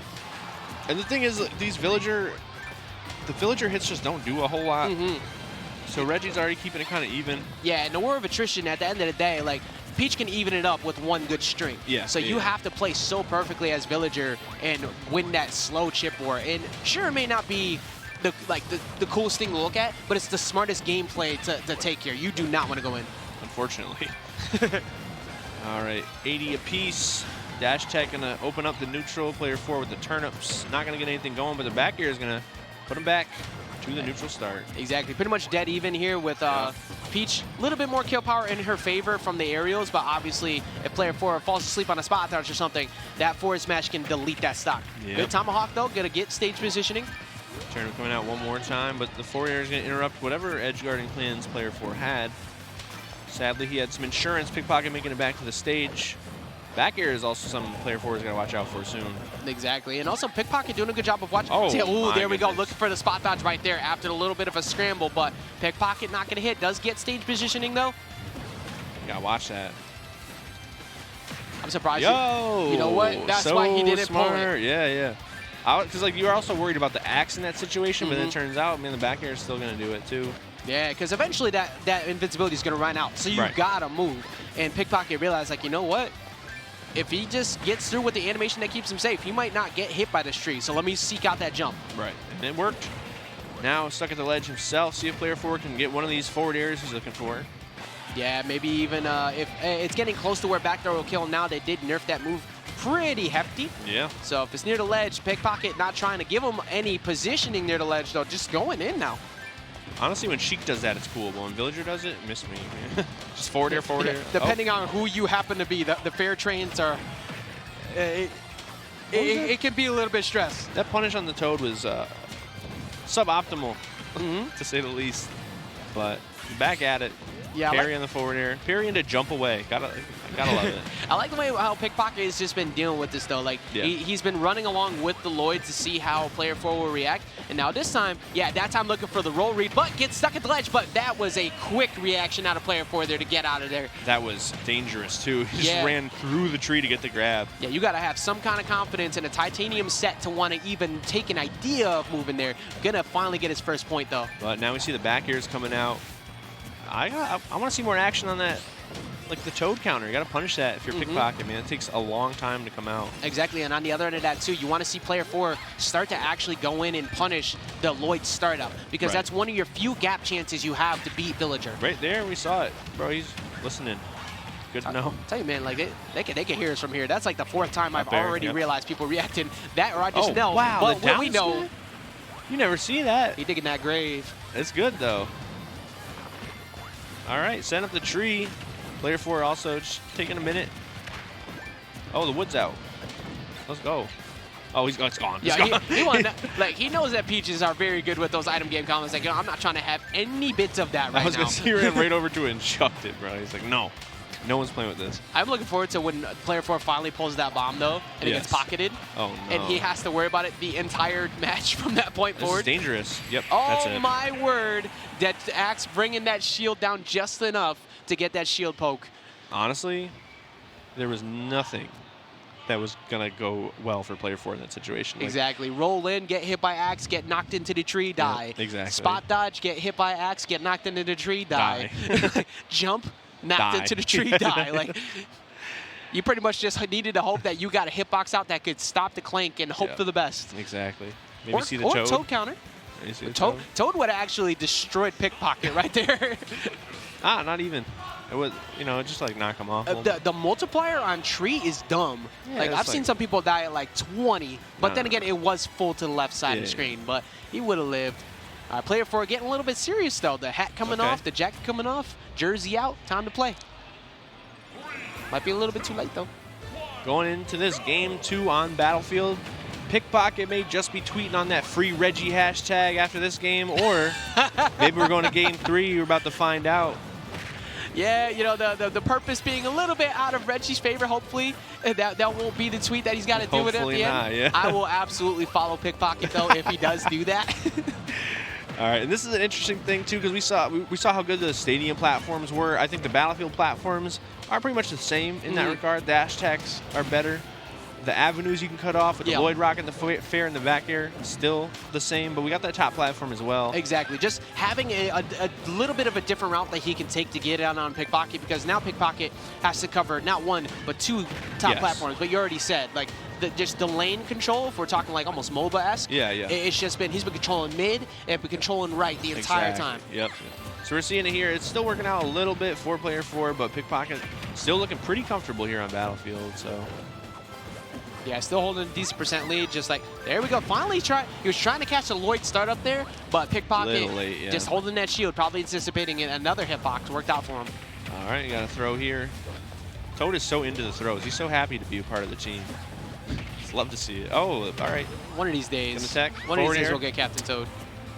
Oh, I like that. I don't like the down smash, but I like the way he just kind of jumped up. Player 4 was holding shield, expecting that aerial, and just didn't even get it. Once again, see, now that he pulled the trigger before, ooh, the Lloyd is actually going to be what takes it out from the Toad counter. That's going to be the first stock that's immediately answered from that bowling ball to the dome piece. The bravery. Just like, you just have to know a lot of things about the other player for that to work, and it worked out. It's like, how active are they out of invincibility? Peach players being one of the most active, dropping down with that fair all the time. But, the Stitch on deck? Oh my goodness. All right, so does he get the pocket? Or does player 4 get a combo? All right, just going to take down air fair. See what we got here. Down air. Still holding on to the Stitch. Back air, going to throw it here? Yeah, still had that. Not a single one. Oh, he didn't get the regrab, though. RNG just reared its ugly head, but unfortunately for player 4, didn't get anything out of it. All right, and I love the offense from Pickpocket here. That was so good. The dash attack, the Bears to punish that shielding on the platform. Looking good right now. Yeah, Pickpocket, look at that problem child in your neighborhood. Yep. You keep trying to get him in trouble by the parents, but just still slingshotting you away, and you just want it to stop. On his Bart Simpson right now. All right, there's the Lloyd coming out. And there it is, the Lloyd low, and then back here to take that high approach. Just some good stuff from Pickpocket here. Yeah, just controlling every single avenue, adding a few extra tolls on the street in the town, but he is the problem child, bro. Problem child ran for governor. All right. Oh, dude, dash attacks once again, good off the platform. And using the Lloyd on the top and throwing the aerials on the bottom too, Pickpockets realized, like, player 4 just has not been able to deal with this at all. So why mess with success? It ain't broke, don't fix it. Exactly. And the bowling ball catching that Peach Bomber, 2 stocks to 1. Yeah, player 4 looking a little bit broken right now, and kind of lost for words, because like, what do you do at this point now that you're behind again? Every single bit of percent you take is just that much more stress. Like exactly. Especially against Villager. Like, we talk about it so much, but how aggravating it is to play in general, but from behind, it's just so much worse. Exactly, and you're also down a full game, so Pickpocket can afford to occasionally play up close, but he just isn't. There's no point. All right. Oh, wow, back air, not going to connect, going to get the neutral air instead from Pickpocket. Yeah, DIing in and up and actually getting away from it. That you can't, like, any little bit bread and butter there too, that's just more annoyance on player 4's part there. All right, up air, back air, not going to hit either, but the bowling ball, oh my God, bro. Runner, bowling ball. Did he even move at all in the second one actually fell over? I was going to say, right? Like, what was that about? It's a slight move forward after you drop the bowling ball there. I'll look into that actually now. All right, back-to-back up air. Player 4 at 130. I think the next back air will do it. Oh, that bowling ball would have. Yeah. Oh, my God. Trying to end it all, trying to put a close to it and get that free Reggie hashtag like you mentioned before. Reggie, he's trying. He's trying so hard, but gets to linger and trades with the Lloyd on explosion instead. And what an interesting interaction right there, because I was just like, bro, Villager's got 2 stocks. What do you mean? This, like, that was the very beginning of that animation too. And did you see how happy Villager like, looked in the midst of that? Just like, yo, oh my God, yeah, exactly. I'm so smart. I've done it. Like that, it's like, well, how do you even deal with that match as the game progresses? Like, you try so hard to find that one opening, but no matter what you do, no matter which route you take, it's hard. Man. You can't. And Peach is so good at being airborne, and you're just stuck on the ground. You know, and not a single down tilt was hit. Like, right. Like those 2 games, I think I saw maybe one. Maybe. I might be wrong, but it's kind of hard too, because like we saw different ideas come in from player 4. We saw like, oh, what if I like parry the Lloyd? It doesn't matter. It's a projectile. Like, by the time you parry the Lloyd, Pickpocket's already cooking up something else on the other side of the Villager, one of the characters who benefited from the loss of perfect shielding so much. Like, before you can just slowly approach a perfect shielding and then get in, especially if your name was Marth. Right. But in this game, Marth gone. I'm sorry. Like, we hoping he coming back, but I mean, well, some of y'all might not. But for player 4, he was hoping he could find an answer that just was not there. Exactly. But speaking of coming back, we're going to come back with some high-quality gameplay here. Some wonderful pools action. We got more of the tri-state talent coming up. We got Wishes on the right-hand side there, being a bit of a character extraordinaire, really, constantly changing between his characters. Yeah. He had the early game Inkling, then playing the Pokemon trainer. Also happens to have an Ice Climbers, but more recently, a lot of Joker. Yeah. I was actually surprised. I remember like one day I had to turn on a stream, and I'm like, oh, Wishes, nice. I'm trying to watch something. And then I just hear Joker, and I was like, who's playing Joker? Yo, like, where's Pokemon Trainer? Wishes actually on had a tweet recently where he did the full drag down on the platform, all the way up to 1,000. Like, oh, who got that kind of time? But like, but also like that's some commitment to your craft right there. Like extending on your combos, like maximizing your damage, and we are gonna indeed see that that Joker. We're also gonna see another character who likes playing a one-player game every once in a while, Falco. All right, well, I think this is going to be a good, exciting match to watch. It's definitely going to be a bit of a brawl. Yep, and Aqua putting one out there for you in the chat saying, add Gino, please, Nintendo. I'm still wondering who we're going to be getting after Banjo, actually. Same. Master Chief, Master Chief. I'm good, bro. I got Banjo. That's fine. I want Master Chief. But game 1 here, you see that Wishes playing the retreating game. He already knows that you approach on Falco too much, you get hit by that one up tilt, and this lead that you got, 8 to 75%, is going to be gone in a hurry. But honestly, so far, Wish is playing by the books. Edge guarding's been good, and the combos have been good. But like you said, here's that one mistake, 40-50. Even after the fact that he got out with the air dodge, it set up for a vortex, and he got him straight up to 59. So closing the gap halfway. Oh my God, 84, essentially 2 openings, and this is still dangerous. Going for the Trump, not going to get it. But both these guys, really dangerous percent. Oh my God, yeah, look, man, look, if that ain't true, Tetracon is going to be coming for you. That is not at all what Aqua expected when that went off. I'm just mad he didn't even get, like, killed. He just teleported to the blast zone. This is bad. Oh, no. Okay, well, it's still bad. You know what? It forced them to take another route, and like you said, still bad and perfect for Wishes. Wishes is definitely very happy about that. All right, and there goes Arsene, 102%. I don't think we'll be seeing another Arsene. We'll probably see the up tilt the back air killing sometime soon if he can land one. Yeah, that's true. I mean, Arsene-less Joker is still a combo fiend in machine, and if you see Wishes get one of those drag downs, you could be looking at another stock loss depending on if Falco can't close this out. All right. Oh, well, I like it, but I like it better if he made it back to stage. Yeah, yeah. He had the right idea. He had the rising there. That definitely was going to throw off Aqua, but Aqua will take that. Like, he could have closed it out before. Yeah, go ahead, give me that charity stock. Yep. And already looking like half of the Arsene gauge, the 8-ha going to hit. Hey, here's that damage over time we talk about so much when it comes to this match. Like, even though you didn't have to do another interaction because you took that one side B, you got that much closer to kill percent. Yep. All right, little combo, but unfortunately, going to have to call the boy for backup. Yeah, the homie coming in to back you up like, yo, I'm getting sauce real quick. Can you, oh, word? We need to gang up real fast. Yo, come through Pokemon Stadium. All right. I got you. Meet him by 4 o'clock. Double laser the wrong way is probably not safe. Yeah, no, that F tilt, gonna force some stage positioning, has to go low, but you know that, oh, he actually going for the Tetracon instead of the down air. I was gonna say, yeah. All right, up tilt back air, 80%, looking like a good spot. Gonna make it back, down air, yep, I was gonna say.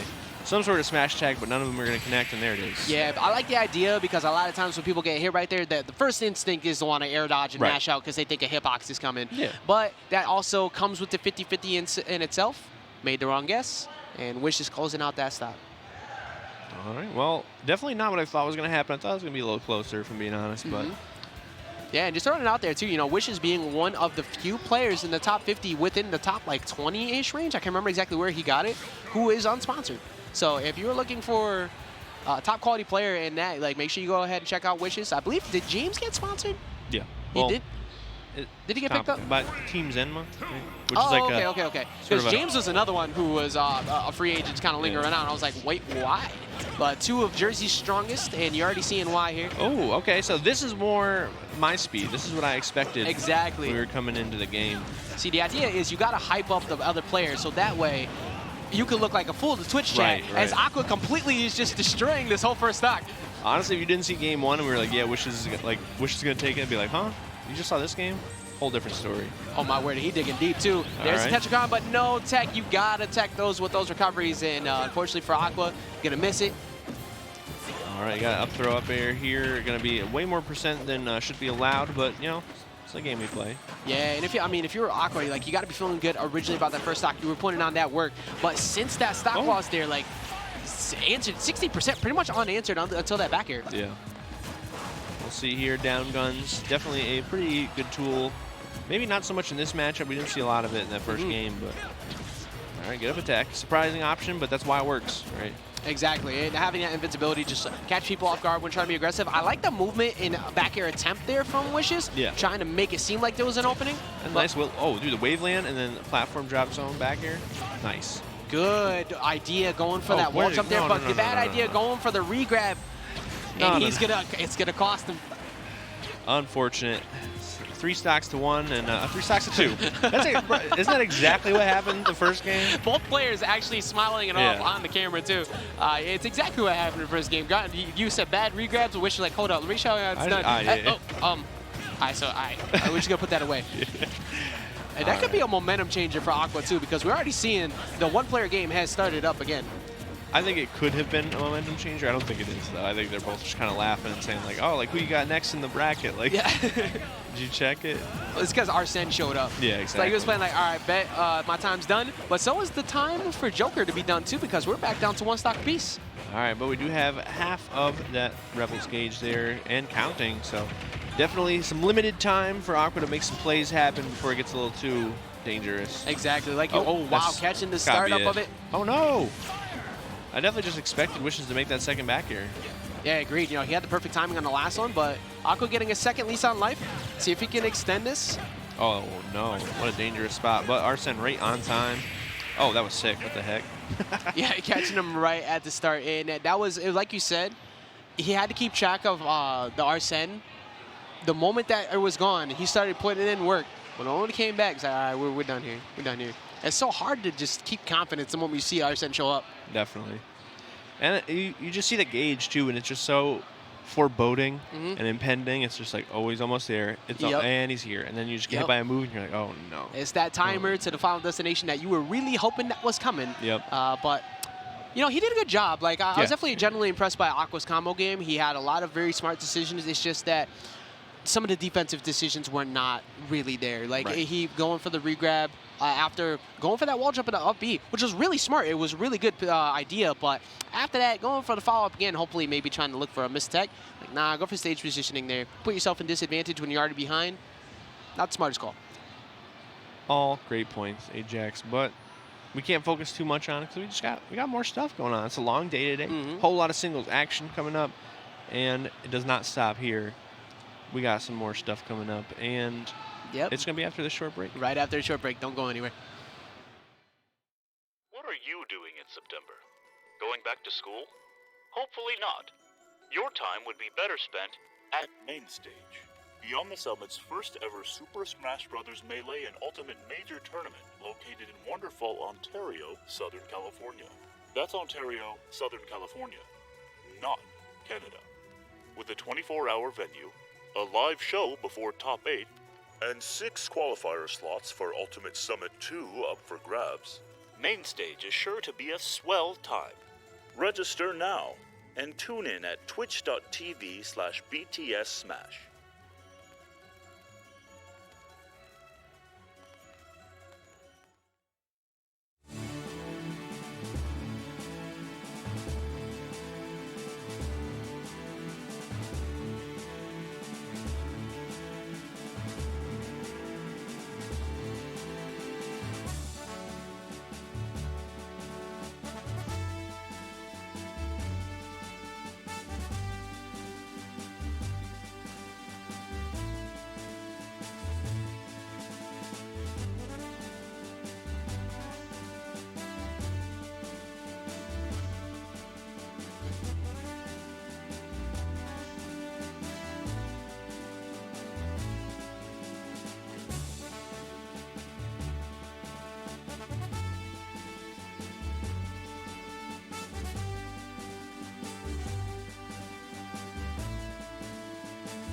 Welcome back once again. We're going to be getting right back into action here in singles pools at Shine 2019. And for one, we haven't mentioned it in a while. If you're currently watching this stream and you haven't hit that follow button or hit that multi-twitch, go ahead and do so right now. Hit that sub to show some support to Beyond the Summit, who is currently hosting and running all the streams here at this event today.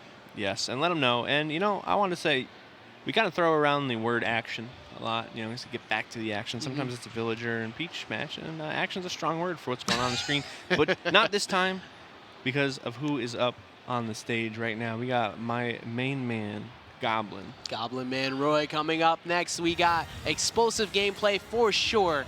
With that, Roy, he has been proving time and time again one of the strongest players they have down in the Florida region. And you know, Florida, whenever we have Shine, they come through heavy. So to see how he performs, probably gonna be playing a little bit smart against Bayonetta here, because we already saw what Zarya was able to do and get those decent edge guards on a character that can recover. Roy not necessarily the strongest in that recovery department. True, but what I am interested in is Roy's strong suit of the combo department, because Bayo's does not have a lot of action to get out of the combos. Witch Twist out of a parry is like barely one of them. Exactly, and one of the best things that you could do against a Bayonetta is punish the whiffed combo attempts. Yes. Because you already have you know, all of that stuff right there. Just landing directly in front, and heavy punishes coming from Roy. At this percent too, forward smash or a side B at the ledge, oh, you dead. Yep. In fact, if that jab hit, probably could have been it. Gets a good hit of the up B, but big combo opportunity here from Quen. Also, can somebody give Goblin Man an update? We have indeed freed Reggie, but we have also freed up that stock. Quinn gonna go ahead and just give it to him. All right, another nice up B. So actually, it's a pretty good action out of shield or just out of certain situations. So we'll see some of that in the set, and some nice combos from Goblin as well. Oh, wow. Whoa! Okay. What an answer indeed. Gonna get the backwards hit of that up tilt to force him into that down smash. That was an excellent way to just bring this back. I was sitting too. I feel like an idiot because I was like, what's the action here? Like, you just got Witch Twist. Like, what do you do? And then, what an answer. Gonna need a whole lot more of that, though, unfortunately. 90 to 19. Not a good look. Exactly. Oh, and this is something you always have to worry about, that down tilt setting up those tech chase situations, especially with that kill power of Roy. If you guess incorrectly, you might die really early, but that up smash is going to be the correct guess. Air dodge and up smash, catch that Witch Twist, and it is 2 stocks to 1. A nice big combo starter. Looking for the tech in, but she's going to take that grab instead. Bro, calm down. Swinging hard, trying to answer with a spike of his own. Roy with a stock lead is one of the scariest things you could fight against. Landing with the last bit of that down air, and you see he keeps waiting for that roll. Oh my god, dude, Goblin's sick. Down tilt. See what the play is here. Oh, another. Okay, well. Yeah, being so much worse now. He should be able to make it back. Interesting.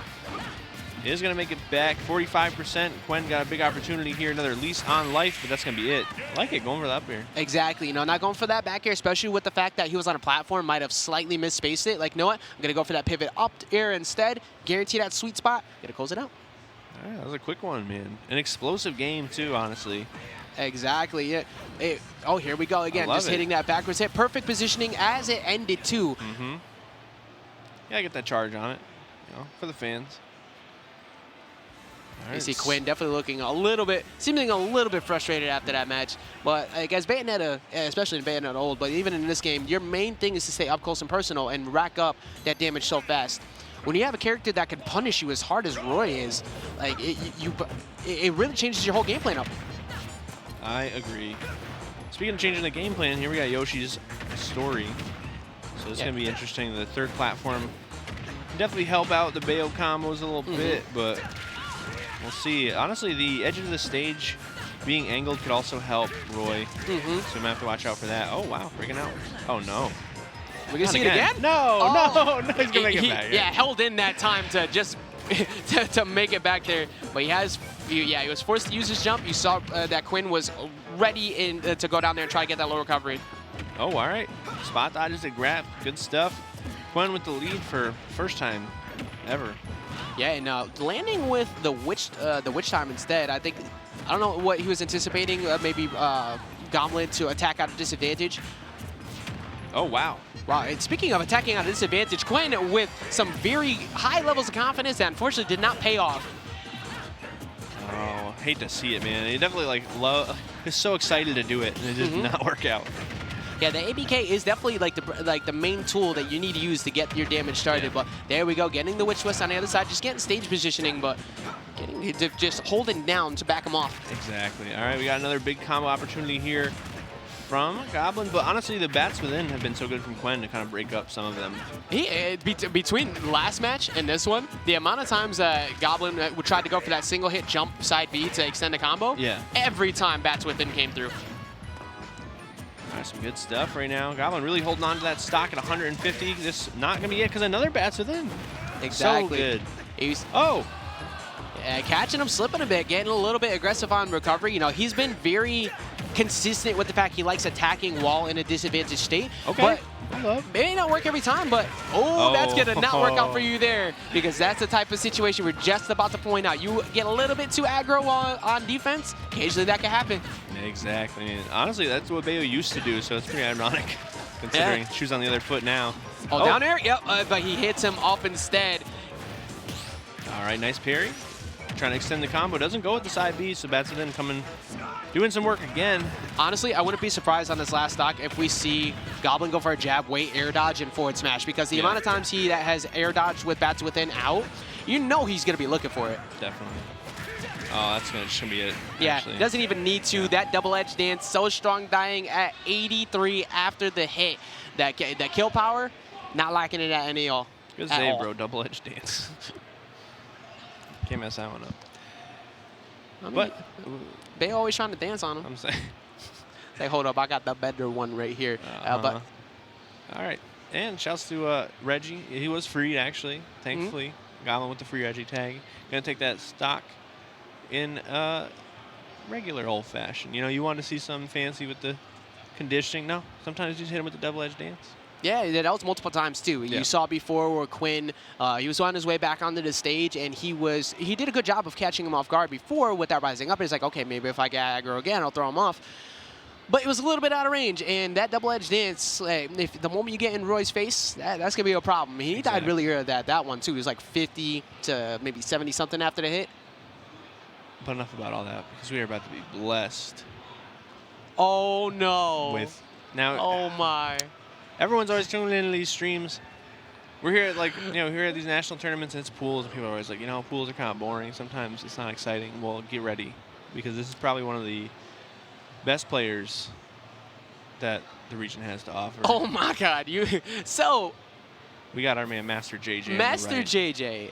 Probably, honestly, a cornerstone of Connecticut Smash, New England Smash. For real though, like you got those players who, no matter what, like they grind endlessly, and then there's some people who will quit, no matter, and they just stop going. Complain about some characters, or whatever. Master JJ though, he shows up every week, for the longest time. Every event, every national, everything, you will see him there. Does not matter what his performances is. Like, he will just show up. And he also, I constantly say, he had a personal buff to this game because they decided to take Yoshi and allow down B to go through the platforms. Yep, that's it. Twitch, get your counters ready. Start getting ready, because I want you to count how many times you're going to see Yoshi Bomb used in this set. Oh, maybe we'll see it, but what I have to appreciate too, Master JJ, several times would bring players from Connecticut down the coast to events like CEO. Obviously, he went on the Smash Tour. Ling Ling making some stops in the Carolinas and stuff like that. He is dedicated to the craft, and you love to see that passion. Exactly, you love to see it because dedication. For all of us, this is a second home, really. And when you see someone who's constantly willing to take other people who maybe might not have that method of transportation and bring them out, he always does, and without a single wavering in his need to get people out too. So make sure you appreciate those who regularly get you out to those events if you can, and give people gas money. Don't dip out. Right. And don't worry. We were we got something for the other player as well. His opponent. JW, the man who also is extremely talented, coming out from Canada, getting the upset on MK Leo out at Pound, and had an amazing run. I believe he ran into a couple of problems over at, I think it was Smash or SmashCon, kind of lost a little bit early, but you best believe that he's coming in here. Yep, JW definitely put in that work. On the pretty small list of players that I really want to watch in this tournament. So we're going to see it here. I think there's going to be a show one way or the other. JW about to work on the combo reel. Yeah, he's trying to go in and establish that early damage, and Master JJ does like to jump regularly out of disadvantage, so you got to be very wary of that. But Master JJ just trying to find his way back down to the ground, just trying to hide around. But as a Greninja player, you just go up, you seek it out, and you destroy it. Forward air off the top, and that was like, honestly, just the JW show, that whole stock. Which honestly is probably going to be the whole game. But exactly. By the way, that was number 1. Yep. Master JJ getting dragged down and just mashing his jump out of there, using that armor on startup. Oh, all right. Good defense from Master JJ, too. Not pulling it early, trying to go for a shield break on the ledge. Does it always go through platforms? It does. Yes, it does. Okay. I was wondering if it was Actually, I think if you hold down. Yeah. Okay, down here. Nair not going to connect. A little drag down up here. Master JJ breaking up the combo, though. Hey, getting the anti-air up smash and consistently getting out of these strings, but that he's not going to be able to get out of right there. Yeah. And the forward air getting beat out by the forward smash from Ninja. Yeah, and when you're being very aggressive out of disadvantage, that's going to happen a lot. You see JW starting to just remain grounded and wait for it, but he's also just getting so many anti-airs. All right, Master JJ. JW going to make it back. Yeah, Master JJ looking for a roll there, too, yeah. Forcing the jump, trying to go for the high recovery. All right. JW with the rare get-up attack. Big combo opportunity here. Let's see what the play is. Oh. All right, no jump, though. Now it's dangerous. Exactly. You see that JW he was just waiting and looking. Oh, gets the counter, too. And he goes all the way up there. He gets the down B at the top. So there's the first point on the board for Master JJ. And 5 on the counter. Down Bs. All right, so air dodge, not getting punished, making it back. 6. Oh, let's go, bro. All right. Almost getting a combo extension off of those up airs, too. Yoshi puts on damage so fast between that F tilt to up air combos, that down air strings we've seen out of Suarez. 7. Okay. Puts the shield up. 8, bro. It hit. Let's go. All right, forward smash, not going to connect. Now, honestly, JW's kind of swinging. Exactly, because he knows he's going to land with an aggressive option. Like, he's just waiting for him to land. Okay. I mean, he's not getting punished. Like, is Master JJ like breaking JW right now? Like if JW just has not been able to find an answer, he's like, wait, is he not gonna land? There we go. Gets that forward though. That'll not take it out. Excuse me, the thick boy that is Yoshi. All right. Well, I guess we're gonna have to watch a couple more smash attacks before we see anything substantial happen. Yep. We were on 9. Okay. There we go. How'd that one kill? Yeah, Master JJ, come on. You see JW just kind of smiling off a little bit, but when he did those 7 smash attacks, I took a look at the player cam, and he was definitely having a good laugh. Yeah, he was giggling a bit. It's like, you're coming to me eventually, man. Like, is this gonna work? Master JJ got that cross up back here too, like kind of threw him off a little bit. Yeah. I love seeing it. Like, you know, we like to mess with our boys, but just the fact that he constantly comes out and grinds, and he had a couple smart decisions on those anti-airs. It's just always jumping out of disadvantage, literally every time. And as the match progressed, you saw JW's like, all right, cool, well, I'm gonna wait for it, and I'm gonna punch it. In Master JJ's defense, there was 2 or 3 up smashes that didn't kill because he jumped out of the disadvantage. So, not the worst strategy, but he's definitely gonna need a couple changes to the strategy. Yeah, man, I like this counter pick from Master JJ too. Having the fact that he can live slightly longer off the top now, where most of those skills are happening. And having those earlier kills off the side, Master JJ loves going for roll reads into either forward air or F smash. Right. So you know he's going to be looking for it. Forward air down B. JW is ready. Up till up air. Oh, yep. Oh, my word. Okay, that time you definitely want to try and get out of there. Don't get hit by that up smash. Okay. Air forward air going to take that quick stock, only 18.9. Looking good. Greninja gets so into it, bro. He really does. Just like so intense. Yeah. All right. See him right there, like, I mean, he takes a little bit of damage, but it's not really extending the combo, he's just jumping out of the way. It's pretty good. Exactly. You see, like, JW he's playing smart. Like, a lot of times when you get people who are very aggressive out of disadvantage, people fall for it a lot. Like, they'll just try and jump, like, all right, he's going to not do it this time, right? Like, no, he keeps hitting you with it, and you got to respect it. Occasionally, you got to hold that shield to get that success. All right, well, JW keeping him on the ledge right now. Switching spots. Yeah, Master JJ just looking for one of these anti-airs here, just hopefully trying to jump. Yeah, JW was like, all right, let me know when you're done. Yeah. I'm out of here. Yeah, full screen, and Master JJ still was willing to rip that down B. I don't know what the counter is at this point. I kind of lost track. Just tweet us after, and it's like, it's got to be like 13. All right. Oh, my God. Wait, what the hell is going on? And not going for up smash there off that forward air. That definitely would have connected. All right, not going to connect. Down B saving him one more time. We're at least at 16 or so now. But also, Master JJ, the only number he has to worry about left is that 1. He has 1 stock left. Master JJ looking for a roll read and then answering again with the down B afterwards. Oh, he's thinking about it.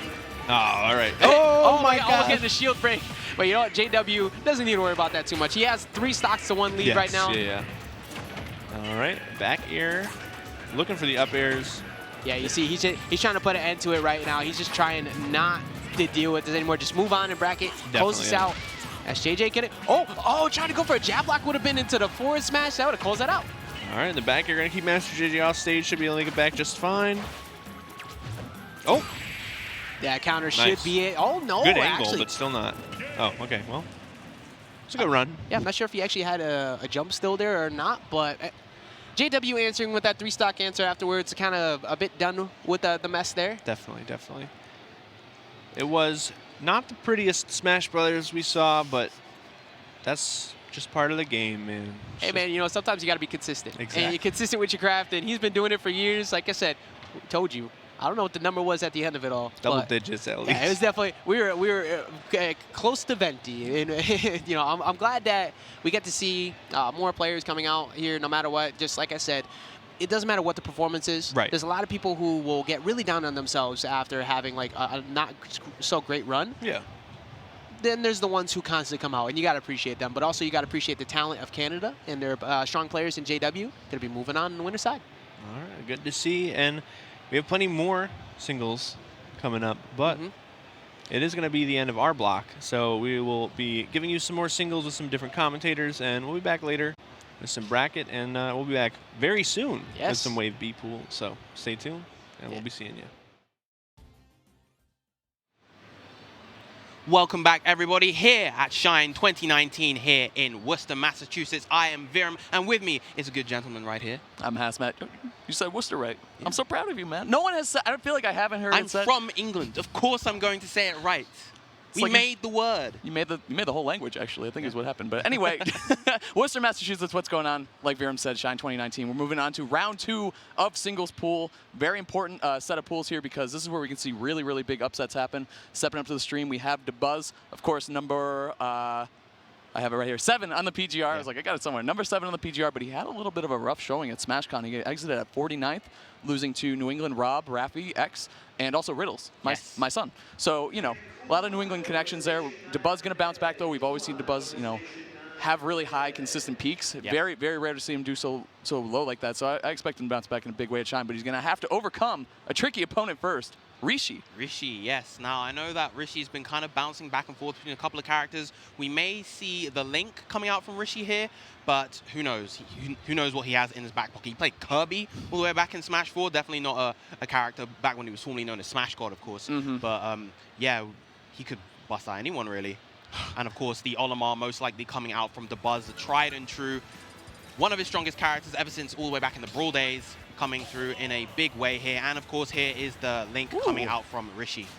Interesting, because obviously Rishi most known for his Melee career, of course. Like, very, very high, top-level player in Melee. Super sick to watch there. And like you said, too, we were talking about... They're doing a hand warmer here, yeah, for sure. Well, no, I'm kidding. It's definitely a hand warmer, but... Also, we were talking about his Kirby in Smash 4. When we saw him sitting down, we're like, this guy had a sick Kirby in Smash 4, actually. Yep. Which is high praise because I don't think very highly of that character, Kirby. And if you have a sick Kirby, it means you're doing something right. If you're a top-level player in Melee, you're doing something right, you understand the game well, this could be potentially an enormous upset that could happen. Potentially, but of course, if there is ever a paragon of consistency in the Smash Bros. Series, it is with DeBuzz. Now, I feel like SmashCon is kind of like a cursed event for DeBuzz. He never ever does well at SmashCon. Like, he got like 33rd, I believe, last year. Like, he's categorically done pretty unexpectedly bad at that event. So I feel like with Shine, we're more likely going to see the return of that consistent, you know, top 12, top 8 placing DeBuzz that we all know so well. Yeah, it would be surprising not to see him make it to the top 12 on Championship Sunday here at Shine. But who knows, man? This is where the crazy stuff can start. Round 2, you get some wild cards in here. Like Rishi, he could definitely cause some big upsets. I mean, DeBuzz one of the biggest upsets of them all, right? Like, so this is gonna be quite the mountain to climb. He has Link though. don't really know how DeBuzz's Link experience is, and I think this character Link is so scary in this game. A lot of people picked him up right when the game came out and then kind of gravitated, more towards, once the tiers were a little more settled, kind of climbed the tier list a little bit, but I still think he's a really, really scary character. A great upset potential character for sure. Yeah, I definitely agree with that. But one of the main things I feel like with Link in this game is that in order to play him really, really well, he requires quite a lot of precision, particularly with those bomb tricks, Zed dropping the bomb onto the opponent, getting those nair follow-ups or the fair one, and just kind of keeping those combo loops up. Really, really powerful, but they do require quite a bit of precision, and doing that kind of stuff on this main stage can be quite taxing, definitely difficult to do. Yeah, especially when you're trying to cause an upset of this magnitude. And I think with Link too, like in terms of precision, not just like with his placements and moves, but also technically with your finger movements and like controlling, when are you going to drop the bomb, when are you going to throw it, and you have to do all these really technical tight window stuffs. Like I feel like we heard that about Young Link as well. Actually, Tweak was talking about how he's one of the best characters in the game, but he's so frame tight on all of his stuff, and I feel like you see that in the adult version as well. Especially when it comes to edge guarding, all that bomb stuff. We're going to see how DeBuzz is going to defend himself on the way back. As Link, he'll throw everything, including the kitchen sink at you.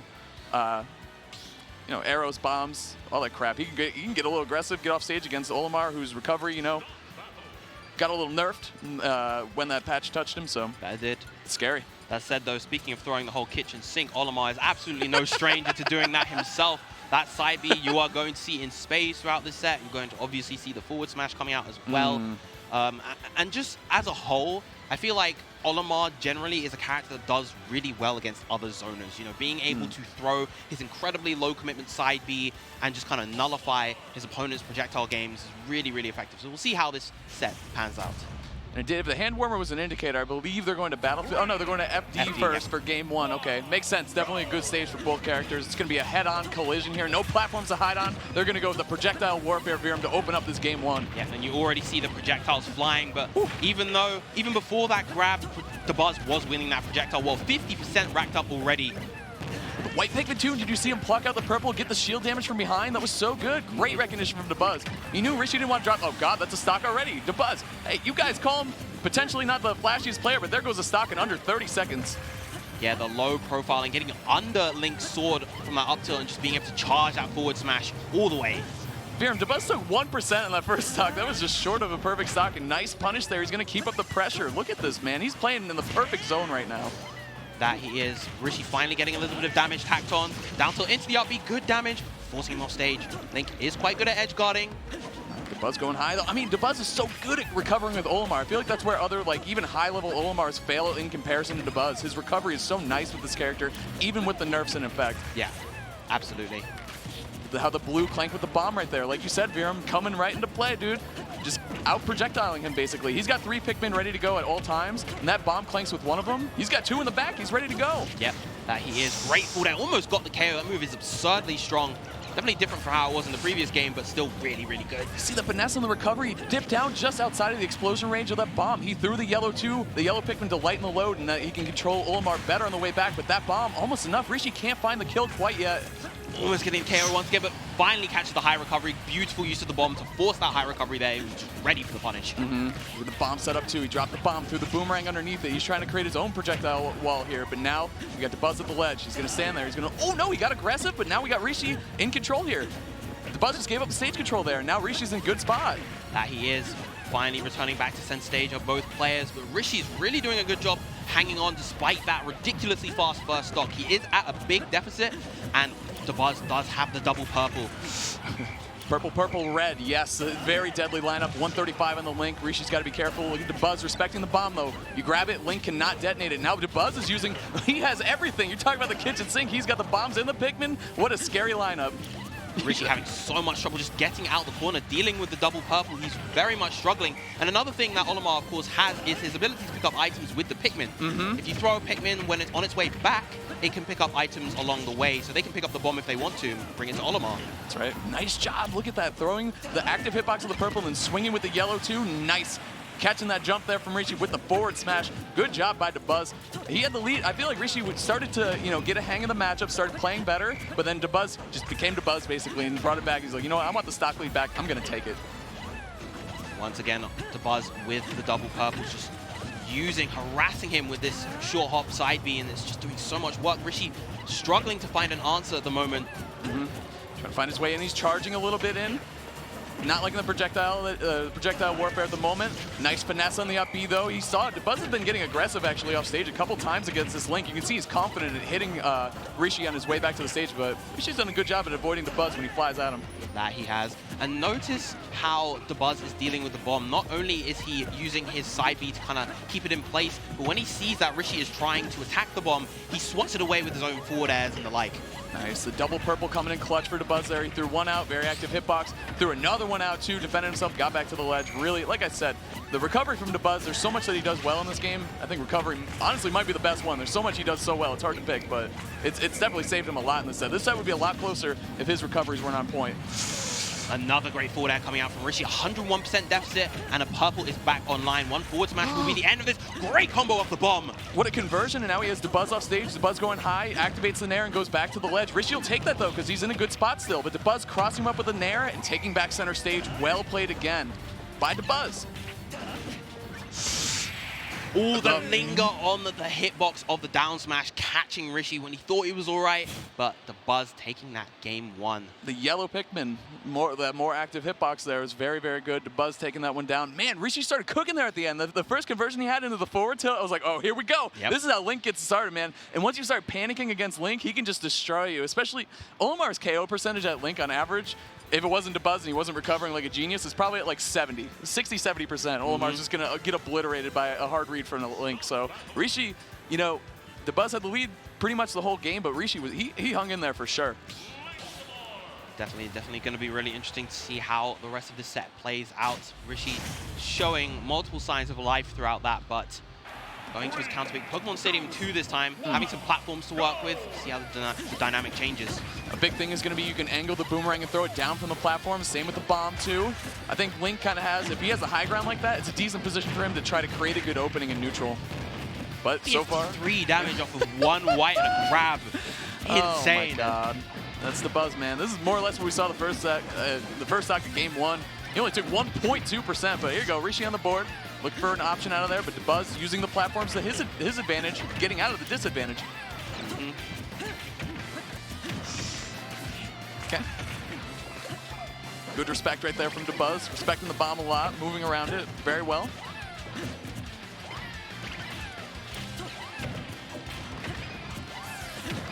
Bomb in center stage. How is Rishi going to make use of this? Just keeping it there to kind of work as a trap, just prevent Buzz from doing anything with it, but now Buzz has it in his hands. There you go, and the double purples are ready to go, and the red. You look at the red percentage on the Link, you know it's just about time for that purple red to come out. Purple's not only good for KOing, but also controlling the neutral against these projectiles of Link, as we've seen throughout the set so far. And look at, like you said, Viren, you pointed that out. Grabbing the bomb and just bringing it back to Olimar. It's so good. Ooh, a little bit too slow on that punish. He probably anticipated Buzz to go for a roll afterwards, tried to read that, but no punish from Rishi. And now both these... That was clean. Okay, that was spicy. I mean, he only got like, what, 12, 15% or something like that. But cute, that was nice, man. Yeah. His conversions are on lock. If he wasn't playing Buzz, I bet you would see so many sick combos from Rishi. Unfortunately, that is the opponent he has to be right now. Yep. Just this war of attrition between these two players. It's just been a long period of time before either of them has gotten a solid hit off. Very close to the yellow once again. The increased hitbox size just catching Link, even though he was above that down smash. That's going to be a big punish. Whipped up B, it's going to be a grab into a 20%, but also off stage. Look at that down tilt. That was great use of that resource right there. But now Rishi able to recover still with no jump. Got to fight his way out of the corner against the Buzz. One of the hardest things to do in the business. That's the thing I like about Stadium. Like the platform right there, it's so good for ledge trapping too, because if you don't catch their ledge option, as long as you keep them, it's like a good marker. Like as long as you keep them behind that platform, you're still in the advantage. Like they're still cornered until they get around that platform basically. So you'll see both players use that to their advantage for sure.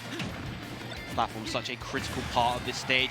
Bomb sending him backwards instead of forwards. And now once again, Rishi in this ledge trapping position. Another great forward air coming out. All of his KOs so far have been from that forward air. One of Link's best moves for sure. I'm really surprised that Bomb actually didn't shield poke, considering it's Olimar that he's playing against specifically, but it was a lot of shield damage. Ooh! The Buzz threatening at the ledge. Here we go, down tilt Virum. See what we can find now from Rishi. I don't know, a little more projectile warfare here.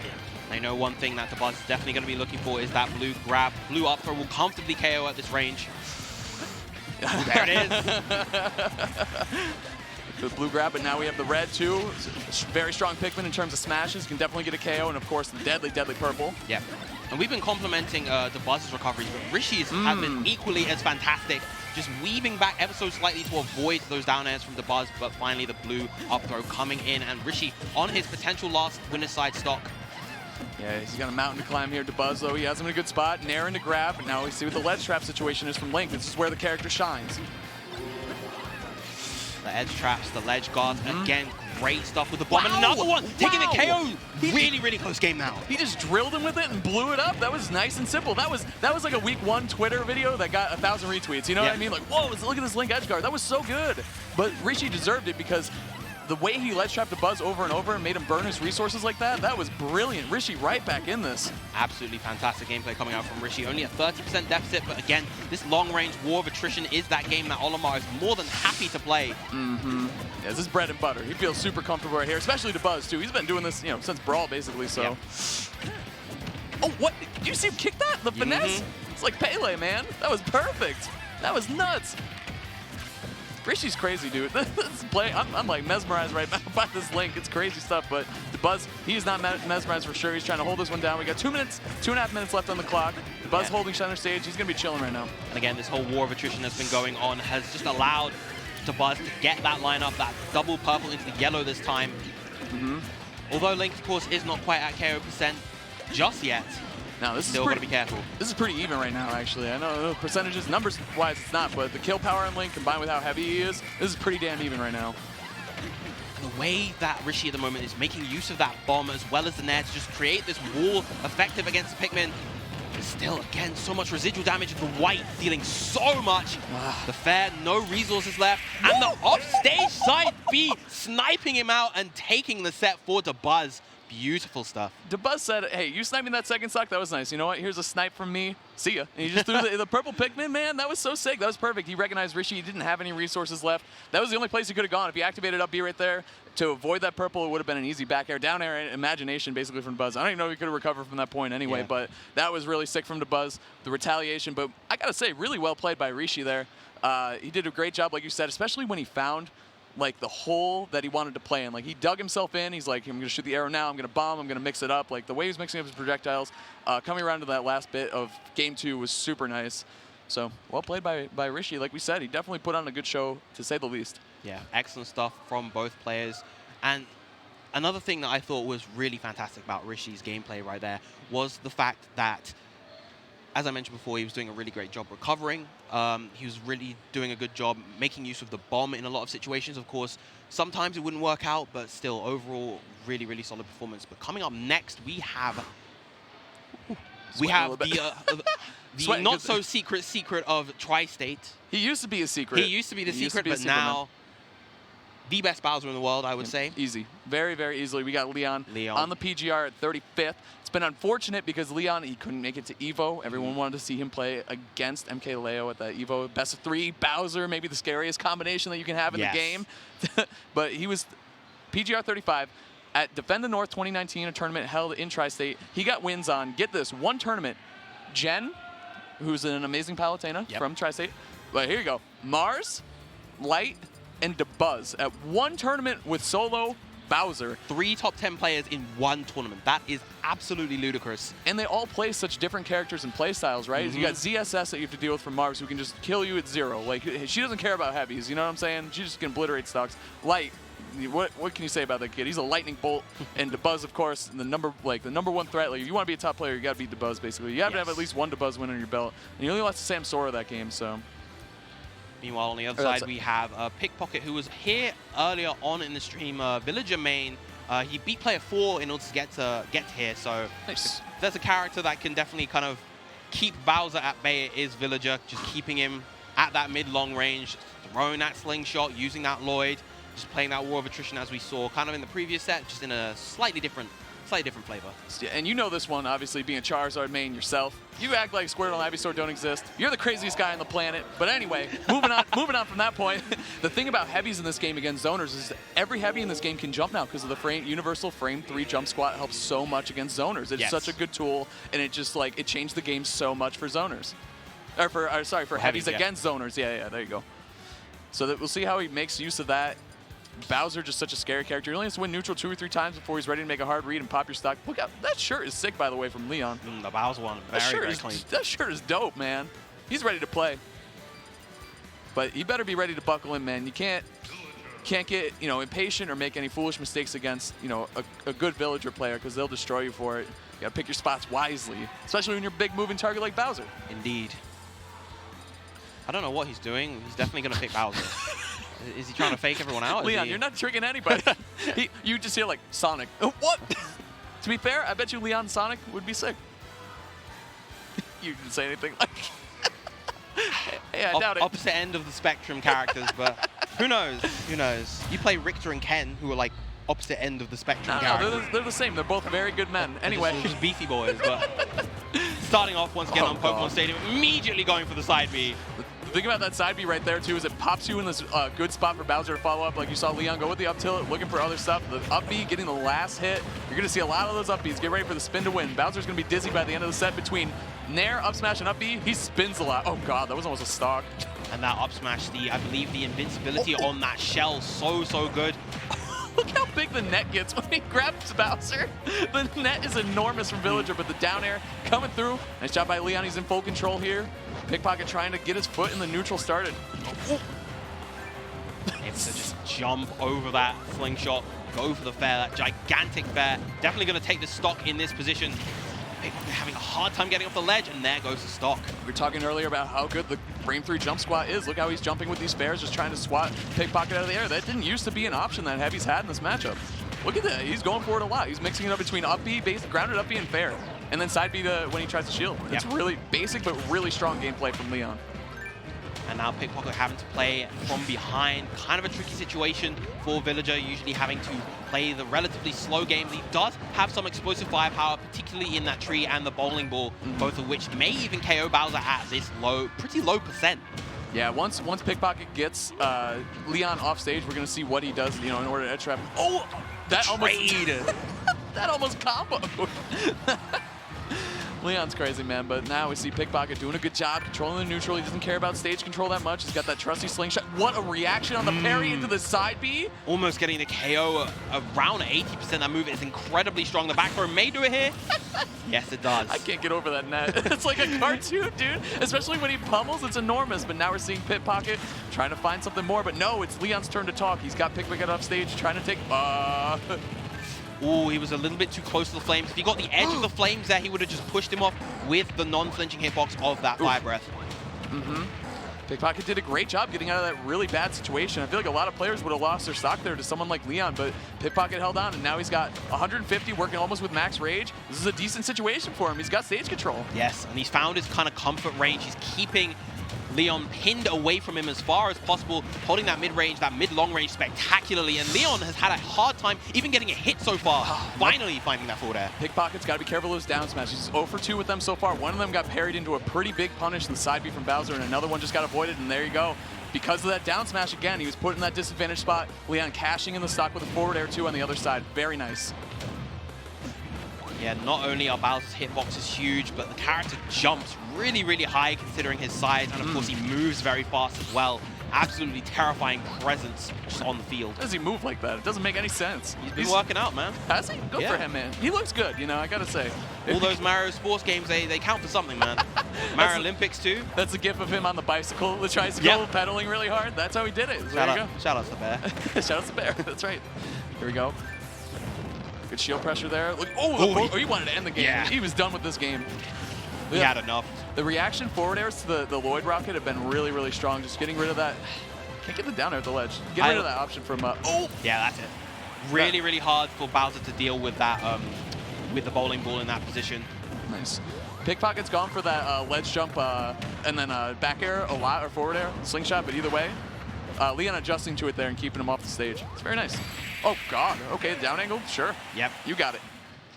Definitely a move that's pretty solid at 2-framing. Hits a good distance below the ledge, so really strong showing once again from Leon. I believe that was a 2-stock. JV2. Oh, JV2. JV2. Yes. So he did lose that. It's on the board. It's on the board. Yep.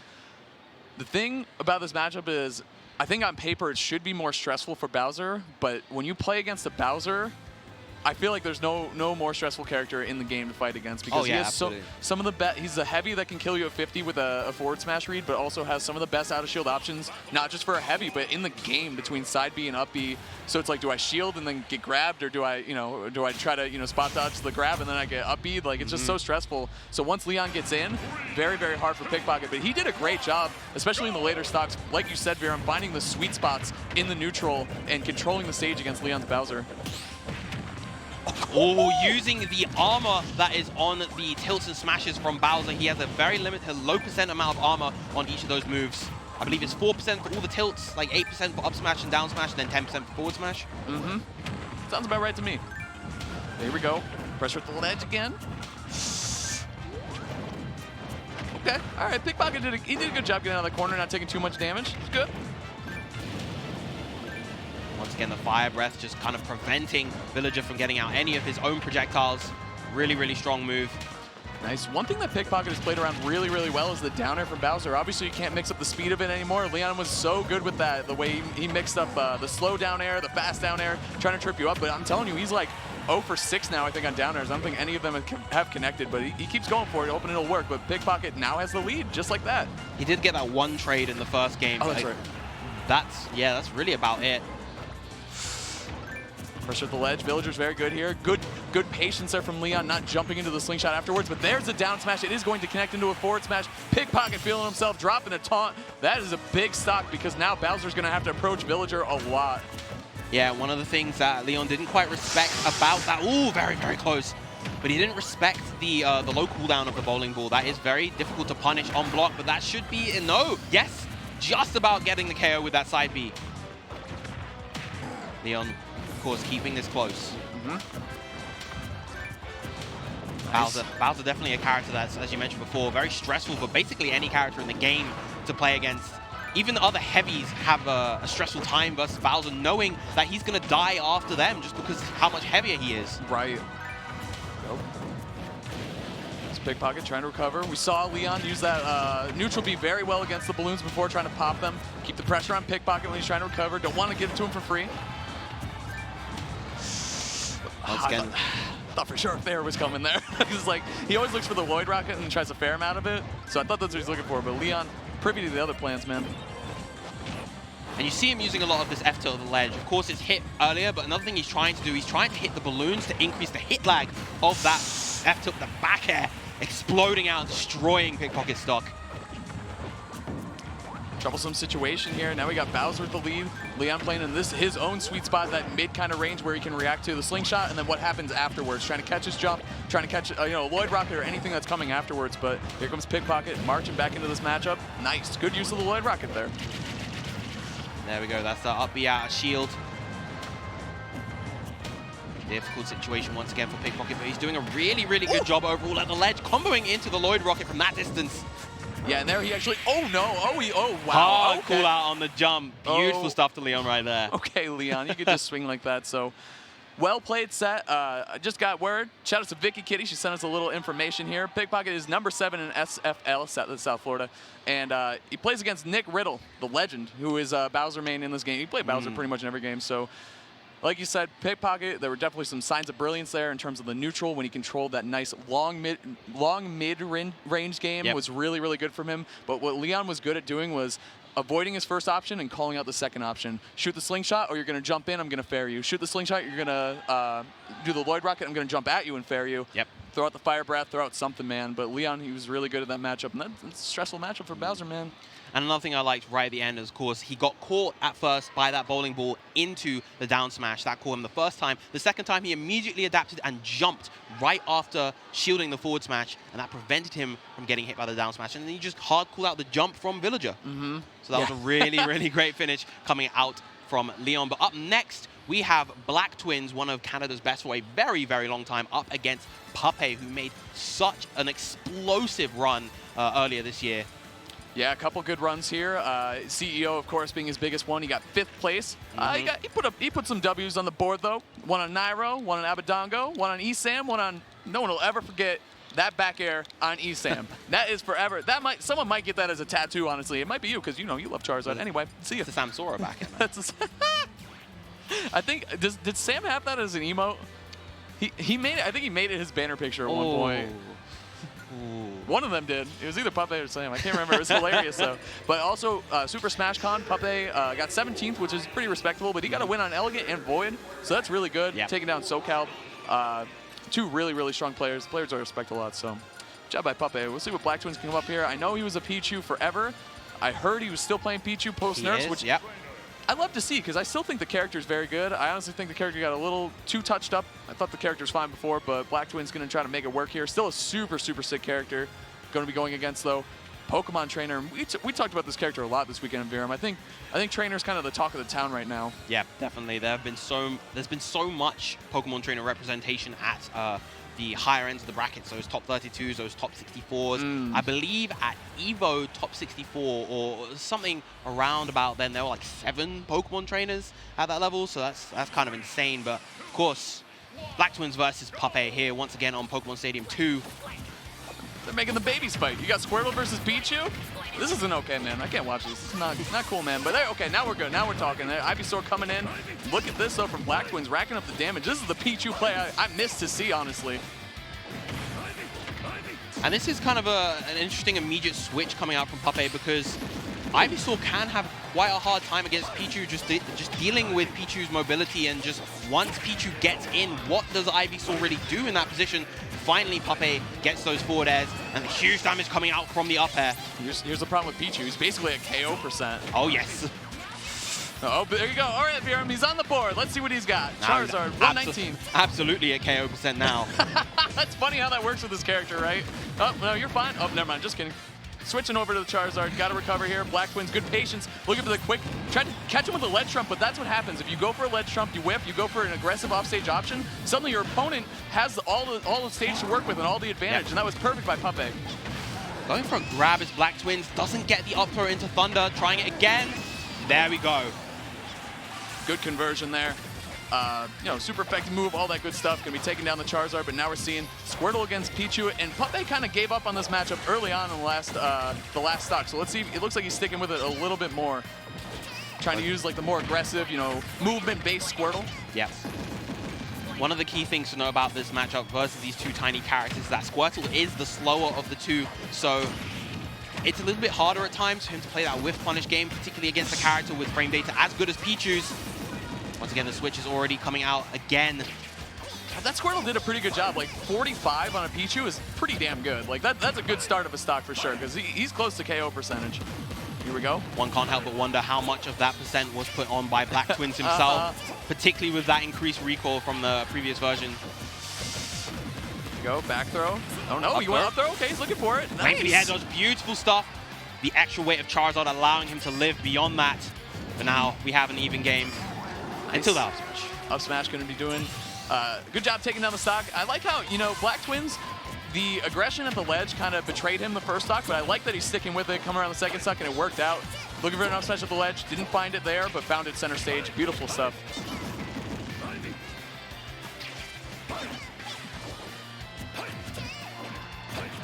One of the difficult things so far for Puppey is that because he hasn't had a substantial lead throughout this entire game, or any real lead to be honest, it's been difficult for him to just hold his ground versus Pichu. That's one of the most effective strategies versus that character. Charizard looking for the turnaround up smash, cannot find it. Great back air at a shield. Such an active, good option. And now, dude, this is the thing about Pichu. Thunder Jolt, obviously really scary when you have tied stock situation, but when you're ahead, you can just throw them out, especially since he's already at KO % against the Charizard. Keep throwing them out, baby. Yep. Back throw off the ledge. He's nearing that % where up throw becomes a much scarier factor, but he doesn't need it to that down throw. A 2-stock finish coming out from Black Twins. That was a layup down air, and he earned it by throwing out the Thunder Jolts, taking away the jumps from Charizard. Charizard's a big target, especially when he doesn't have his resources available to recover like that. Pichu's down airs, very active spike, very powerful spike too. Great job by Black Twins, solid two-stock victory in game 1. Those Thunder Jolts really, really difficult for, I'd say, all 3 of the Pokemon to deal with. Squirtle probably deals with them the best, if just because the disjoint of the waterfall is very far in front of him, just allowing him to challenge those Thunder Jolts. But even then, can be a difficult time getting back on stage versus Pichu as Pokemon trainer. Here on game 2, going to Battlefield, definitely a stage with a bit more vertical breathing room for Puppey. Yeah, closing the gaps a little bit too, trying to, you noted earlier the speed of Pichu being a problem. So if you give him less places to run to, I think this is going to help out Pape. And you already see the Squirtle doing the job without taking too much damage. 6% only on Pape, and Black Twins had to recover. And now we're in a good spot here for Black Twins. Pape wisely kind of sticking to that top platform. Pichu not having the best ways to pressure that. He does have that up air, of course, very, very low commitment move, but not the best, not the most damaging or rewarding move in that position. Go rising up airs, nice job using the platforms as an extension for his combos, keeping him nice and simple, man. Don't overthink it. Just keep going with those up airs. Keep Pape in the disadvantage, make him feel the pressure, and then pop him when you're ready. This is great play by Black Twins. I love it. Yeah, not overextending on anything, just finding his openings where he can. The Thunder Jolts once again. Look how good that Thunder Jolt was. He didn't even short hop it or anything. He knew exactly when to throw it out against the Vine Whip. That was such good timing from Black Twins. Beautiful timing indeed. Now Pape holding on to center stage, throwing out the Raisin Leaves, but again, Black Twins just finding his way in. I think Pape was looking for the Thunder Jolt again because he threw out the fair right at the ledge. That was smart, but Black Twins was ready for it. Now we're seeing Pape trying to get off the ledge again. Good up smash, but again, the huge girth of Charizard just allowing him to survive. Okay. Looking for the Flare Blitz. He's going to make it back. Now we got Charizard at 200% against Pichu. That's an up throw. Kill, yeah. That's an up throw. See ya, for sure. Top platform of Battlefield with Max Rage. Yeah, Pichu's dead 20% ago. Did he just taunt? Is that what that was? No, I don't think so. He said Black Twins? I thought he did. Anyway, either way. Up smash on the other side. Very nice job. Black Twins not getting crossed up by that Charizard in there. Such a strong move now. I thought it was pretty good before, but now it is deadly, deadly stuff, Viram. Couple up tilts there. I gotta say, that was good use of the down tilt by Pape for Squirtle, because he used the down tilt, sent Black Twins off stage so that he could switch to Ivysaur. That was good use of not going for a combo, but going for a preferred Pokemon switch instead. Yeah. One of the things that Pape is having a little bit of trouble with versus all the loops, the lightning loops, getting a couple.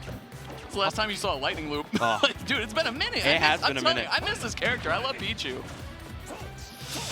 Okay, good pressure here. Pape trying to catch. I feel like Black Twins' recoveries with agility have been so good. Mixing him going to center stage, the ledge, and to the platform too. This Battlefield stage has been so good for Black Twins in many ways. Yeah, Pape's definitely been having a hard time tracking those agilities, just trying to catch Pichu in those instances, but now once again, the Ivysaur is just kind of taking a lot of damage. Every time that Pape has the lead and switches to Ivysaur, the lead just disappears again, and then Charizard has to pick up the slack. Here we go. Getting out of the ledge. Did you see that, the way he auto-canceled and he threw out the forward tilt? That was really, really good. That's definitely something that both Pikachu and Pichu like to do. Up throw, maybe? Yeah, enough rage. Sometimes I overestimate Pichu's weight. That character is ridiculously light. Yeah, it's silly, especially against Charizard, but the Thunder is going to do it ridiculously light, but also ridiculously powerful. Taking down that stock, tying it up. That was really good by Black Twins because oh no. Yeah, that's why he's recovering on stage. You don't want to go with agility. You don't want to use your huge hurtbox from agility to try to go against that down air from Ivysaur. Enormous hitbox still. A great grab. Just like that, Pape's at like 70%. I'm telling Pichu, he still has the sauce, dude. Here you go. The damage output from Pichu, and actually at this point we are far enough in bracket for this to be best of 5, as you may see at the bottom of the screen. So even if Pape does lose this game, he is still in the winner's side. Here we go. Rising up, nice job. Simple and clean, man. Kingdom Hearts stuff on the platforms. Now Pape just trying to find his way back down, going to likely switch to Charizard very soon. Doesn't want to lose that stock to a forward smash or a forward tilt. Here comes Charizard. He's going to go. Yes, nice the intercept. Beautiful stuff. And just about KOing. 2-0 now for Black Twins. That was really nice by Black Twins. Pape was using that platform a lot as Charizard to recover. He was jumping down to the platform, shielding them, making his way down. Instead, Black Twins recognized that, respected the fact that he was using that good option, and intercepted him very quickly. Again, using the speed of Pichu to his advantage. That was so nice, man. Really well played by Black Twins. Pape is right there every single game, essentially coming down to last hit. Let's see the adjustment that Pape can make. This could be a pretty big upset. Yeah, Pape running it back to Pokemon Stadium 2 for potentially the last game if he's not able to get one on the board right here. Definitely doesn't want to go to loser's side this early, where there's going to be quite the number of sharks waiting for him. There you go, man. Trying it out with the Squirtle. I'd like to see Pape get a little more with the Squirtle started. It's just hard. It looks like Black Twins really has the matchup on lock.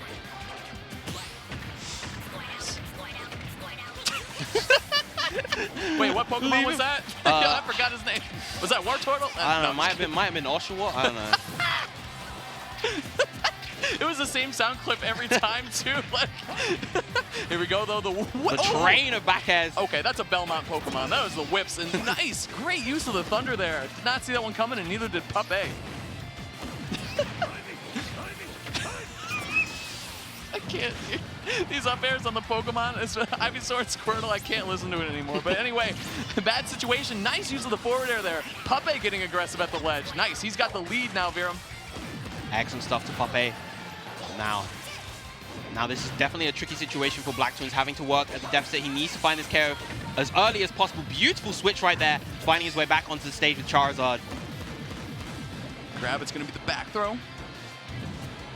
Comes pressure at the ledge. Nice job by Pape, just jumping right out of there. I like that he's staying with the Charizard too. Such a scary character. It's kind of high risk though. Oh, he's looking for the switch, and so both of them were looking for the switch right there. Good delay by Pape. Black Twins unable to find it.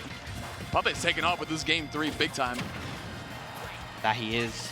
Black Twins really needs to find this KO as soon as he can. 51% is not ideal, but finally finds the forward air. Just about able to get the KO. The forward air is so strong, so active. It deals a good amount of damage too on top of the knockback. It's just really, really good in that situation, especially catching ledge jumps. Here we go.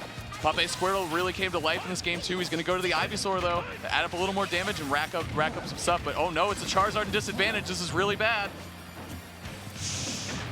Finds his way back down, tries to call out an attack coming out from Black Twins, but look at all this damage tacked on. Suddenly it's an even game. Pape had an amazing tech on that platform. He might have lost the stock if he missed that tech or didn't get it. You know, Black Twins again was getting aggressive on the platform, but the up smash, such a great option from Charizard on the defensive. People are jumping in your no-fly zone. You want to throw that one out every time. It's 2 hits, nice hitbox on it, a lot of damage and knockback too. Very, very quick as well. One of the fastest up smashes in the game, particularly for how strong and big it is, but still, Pape once again with this relatively fragile lead. Okay, good movement. Look at the pummels though, it really adds up. Oh, nice though. It's gonna lead into the thunder and the KO. That's the thing with Pichu. Like when you're playing Pichu and you're behind, you gotta use the electricity like basically every time, which deals residual damage to him. You put pressure on yourself essentially. But here comes Black Twins. Like the way he uses like the up air to combo though, not putting any damage on himself with that one. Yep. Smart. Up air, low reward, but low risk, and it's really, really good at continuing those combos. The lightning loops back again into the thunder. He was looking like Thor got a thunder with that one. If that thunder had connected, man, that would have been the craziest Pichu combo I've seen in a minute. But either way, Pape's still in this very much. He's got the Charizard on the board, good amount of rage to work with. Black Twin trying to close this one out.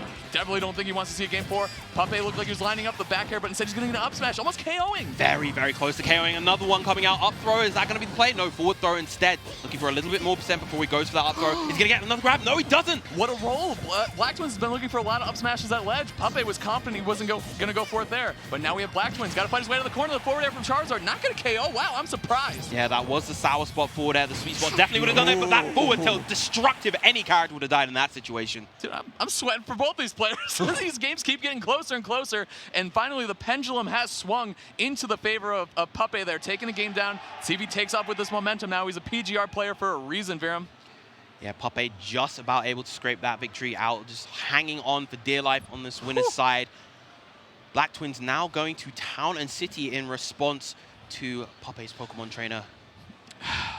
Like you said, Viram, we're in top 128 now, so it's going to be a best of 5. Best of 5, whole different world, man. You might be able to take 2 games off a top player, you might be able to, or someone ranked higher than you, but 3 is a whole nother beast, man. You give him another. That was a different counterpick stage too. Yep. He went to the Pokemon Stadium instead of Battlefield, but now we're going to see a lot more real estate to work with coming into Town and City. Counterpick for Black Twins. Both these players just kind of going back and forth, exchanging their combos. Pichu having the slight edge. Pape just taking the safe switch back to Ivysaur. Black Twins has had some good work out of shield, but Pape is catching onto it now, getting some offense for it too. Nice, great use of that up air. That was really good reach with that. And then he's going to get a thunder, pushing him to the other side. Scary for Pape. That's the second time he's missed a grab like that, and it really cost him last time. Let's see if Black Twins can get the KO here instead. Yeah, the big difference between Pikachu and Pichu Thunders is that Pichu's always sends in the direction that he's facing, whilst Pikachu's sends depending on like where the opponent kind of lands relative to the Thunder. That's right. So into the Thunder, there we go. Charizard's so big, so powerful. Like, he's got a lot going for him, but he is a big target. That Thunder is going to land, and now we see Black Twins trying to take off with this lead. Pichu's certainly a character that can run away with a lead. Crazy offense from this baby rat. And now we see Pape trying to pull out a lot of Black Twins options in neutral, trying to go for these rising arrows. The forward air from center stage, getting the KO. It was bad DI because he was holding away for the quick attack, holding towards that blast zone, trying to avoid that. Sometimes when you hold away to avoid a move, you get the worst DI on it, and that's exactly what happened to Black Twins there. Wow. Pichu's life, but Pichu, he's literally baby, but he should not be dying to that forward air from that part of the stage at that percentage. The conversion. Again, just missing out barely on the final hitbox. It was a low recovery from Black Twins. That was really scary against Ivysaur. The down air, like we said, so active. Big hitbox, and it KOs very early still. Yep. You know that Black Twins is just trying to look for that back air. He's pressured Pape, making him scared of that back air, just sitting on the ground right there. He's trying to make Pape do something foolish, trying to get him to spot dodge, trying to get him to drop shield, try to make him jump, do anything, and then react with a back air. But Pape played so well off those platforms, getting out of the disadvantage. And now we're seeing, though, he needs to do it again. No platforms, but here we go. I don't know if he's looking for a tech away, but he got the air dodge and the grab. Making the Thunder rain down again. Black Twins putting Pape potentially on his last winner stock at Shine 2019. This would be a big upset, Virum. That it would be, and now the combos are beginning once again for Black Twins. Charizard is out, big body, gonna take a lot of punishment, but the up smash scoops him up from a mile away and gets that stock. Really, really needed that was Pape. How the hell did that hit? The Pichu was so low to the ground. That was crazy. Really nice job by Pape. Like we said, up smash, out of shield, just such a good get-off-me tool for Charizard. You gotta respect it big time. Charizard's wings are very big. Good cross up there. I like what he went with the back air. 2 hits, hard to react to. It was nice.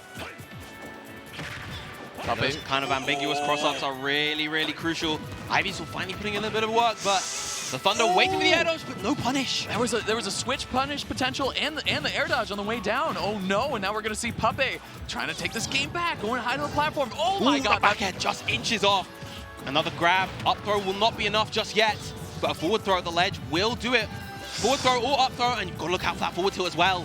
Pape looking for a fair, can't find it. Center stage, both these guys fighting. It's gonna be an up throw. Thunder, waits for the switch and gets the back end. What a play by Black Twins, and a sensational way to close out that game. 3-1 going in the favor of Black Twins. Both of the players at the end were pulling out these scaredy cat options, a lot of air dodges, and you saw the switch too from Pape. And the really, really unfortunate thing about that switch is not only did it give an opportunity for Black Twins to hit you, but it switched him to Squirtle, who is like, I don't know, 8 million times lighter than Charizard. Pretty sure that back air would kill Charizard anyway. I think what Pape was going for was a switch, obviously, to avoid, crazy aggression right there, but also the smaller hurt box of Squirtle could have helped him avoid something else too. So it was a good idea, but Black Twins is just ready for it. Man, these Thunders just barely didn't connect. That one string that he had in Game 3 was nuts. Yeah, Black Twins, and I feel the difference here may have just been the veteran status of Black Twins. Black Twins has been around in the scene for a very, very long time, all the way since the Brawl days, if I recall correctly. Pape, of course, he was around in Smash 4. I believe he was a Sheik main back then. Yes. But not quite the level of experience that Black Twins has, so excellent stuff to him. What a set. What a set. Speaking of what a set, this is going to be, okay, let's break it down. All right.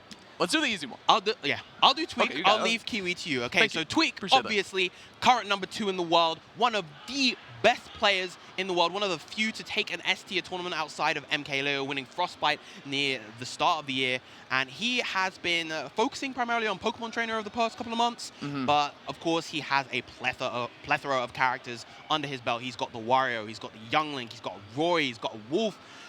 He plays the character for a month, top level. He's probably better than most of the mains out there. Meanwhile, Kiwi. Legend. Brawl legend, actually, all the way back in the day. Brawl played Kirby.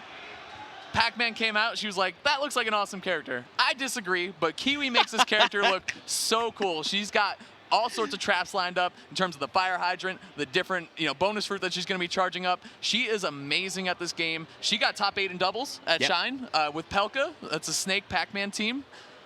She has come very close to beating a lot of top players at majors. She has either done really well in terms of placements, or she had. Dude, I watched her play against Sinji at a C tier, and it went to game 3. Wow. It was crazy, and that's Sinji, the god, the pack god. So this set has a lot of potential. That's all I'm gonna say. That's all I'm gonna say. But we're gonna make you guys wait it out. They're gonna go to a quick commercial break, and we'll see you on the other side. Kiwi versus Tweak.